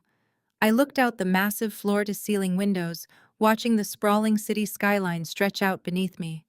The company was thriving under honest, meticulous leadership. My predictive algorithm was being deployed to hospitals across the country, actively saving lives and generating legitimate hard-earned revenue. I poured myself a glass of sparkling water, raised it toward the skyline, and took a slow, deeply satisfying sip. I had walked through the fire they set for me, and I had emerged holding the deed to the entire kingdom. The world was entirely mine to build, and the dark, suffocating shadows of my past were permanently, beautifully erased. The name Horizon Tech had to go. It was a poisonous brand built on a foundation of Cameron's arrogant lies and Isabella's desperate greed. Sitting in that sunlit office, I made my first official decree as the sole owner. I completely dissolved the Horizon corporate identity and rebranded the enterprise as Vanguard Medical Innovations. I did not just change the logo on the wall, I gutted the entire corporate culture. I fired the remaining executives who had been complicit in Isabella's toxic regime and replaced them with a brilliant, diverse team of young female engineers and directors. I surrounded myself with women who knew what it meant to fight for their place in the room, women who would never steal credit for another person's genius. Under our new leadership, the predictive diagnostic algorithm finally flourished. We stripped away the fabricated marketing buzzwords Cameron had tried to sell and focused entirely on the raw, undeniable math. Within 8 months, the software was successfully integrated into the intensive care units of 40 major hospitals across the country. It was no longer a prop for a pitch deck. It was actively identifying cardiac failures days before they happened. It was saving thousands of actual human lives. I had taken the code Cameron used to buy his mistress a diamond ring and turned it into a cornerstone of modern medicine. My victory was absolute, but the universe has a distinct poetic way of providing physical evidence of a balanced scale. It was a miserable pouring Tuesday afternoon in November. I was sitting in the back of my chauffeured car, waiting at a red light directly across the street from the Vanguard Medical Building. Through the rain-slicked window, I watched a solitary figure pedal a cheap, rattling electric delivery bike up to the front curb. It was Cameron. He was wearing a dripping, wet neon green delivery vest over a cheap, frayed, hooded sweatshirt. The man who used to spend 3 hours getting groomed for a single lunch meeting was now soaked to the bone, his thinning hair plastered to his forehead by the freezing rain. He unlatched a thermal bag from the back of his bike and pulled out a brown paper sack of cheap, greasy takeout. I watched with cold fascination as he walked through the heavy revolving glass doors of the very building he once claimed to rule. He approached the main security desk, leaving a trail of muddy water on the pristine white marble. The security guard, a man Cameron used to bark orders at on a daily basis, did not even recognize him. The guard simply pointed to a metal drop-off shelf without making eye contact. Cameron placed the soggy bag on the shelf, swiped his phone to confirm the delivery for a meager $4 tip, and turned around to leave. He stepped back out into the freezing rain, wiping his wet face with the back of his grease-stained sleeve. As he mounted his cheap electric bike, he paused. He looked up. Directly above the intersection, suspended on the side of a massive skyscraper, was a brand-new 4-story digital billboard. It was illuminating the gloomy, rain-soaked street with vibrant color. The billboard featured a massive, high-definition photograph of me standing confidently, with my arms crossed, wearing my tailored midnight blue suit. The glowing text next to my face was impossible to miss. It read, "Vanguard Medical CEO, Diana Vance, named Tech Investor of the Year." I watched Cameron stare at the billboard. I watched his shoulders slump under the heavy neon green vest. The absolute crushing reality of his existence washed over him right there on the sidewalk. He was holding onto the handlebars of a rented bicycle in the freezing rain, delivering cheap food to the building he used to work in, while the woman he had called a pathetic unemployed burden quite literally owned the city skyline. He stared at my digital face for a long, agonizing minute before pulling his wet hood over his head and pedaling away, disappearing completely into the gray, unforgiving traffic. 3 months later, I found myself standing in a place that felt like a lifetime away from that rainy street. I was standing by the massive floor-to-ceiling windows of the first-class international lounge at the airport. It was exactly Valentine's Day. Exactly 1 year to the day since the nightmare at Le Ciel, the night Cameron had humiliated me, handed me a ridiculous settlement offer, and told me I had no future. I looked at my reflection in the airport glass. I was wearing a stunning, effortless cream trench coat and carrying a single designer leather weekender bag. There was no heavy baggage holding me down, literally or metaphorically. My flight was boarding in 20 minutes. The destination printed on my first-class ticket was Paris. It was the exact romantic getaway I had originally planned to surprise Cameron with a year ago. Now, I was taking the trip for myself. It was no longer a desperate attempt to save a dying marriage. It was a celebration of my absolute undeniable liberation. A white-gloved attendant approached silently and handed me a crystal flute of vintage Dom Perignon. I took the glass, feeling the cold, elegant weight of it in my hand. I looked out at the massive jet waiting on the tarmac. I had not just survived the fire they tried to burn me in. I had harnessed the flames and forged an entirely new world. I had taken their arrogance, their greed, and their profound underestimation of my intelligence, and I had weaponized it. I left them in the ashes of their own creation, and I was walking away completely unscathed. I raised the crystal flute to the window, offering a silent, solitary toast to the beautiful, brilliant future waiting for me across the ocean. I took a slow, crisp sip of the champagne, smiled perfectly, and turned to walk toward my boarding gate. Never apologize for taking back your light from those who try to extinguish it. If it were you, would you leave them bankrupt or send them straight to prison? Let me know in the comments below.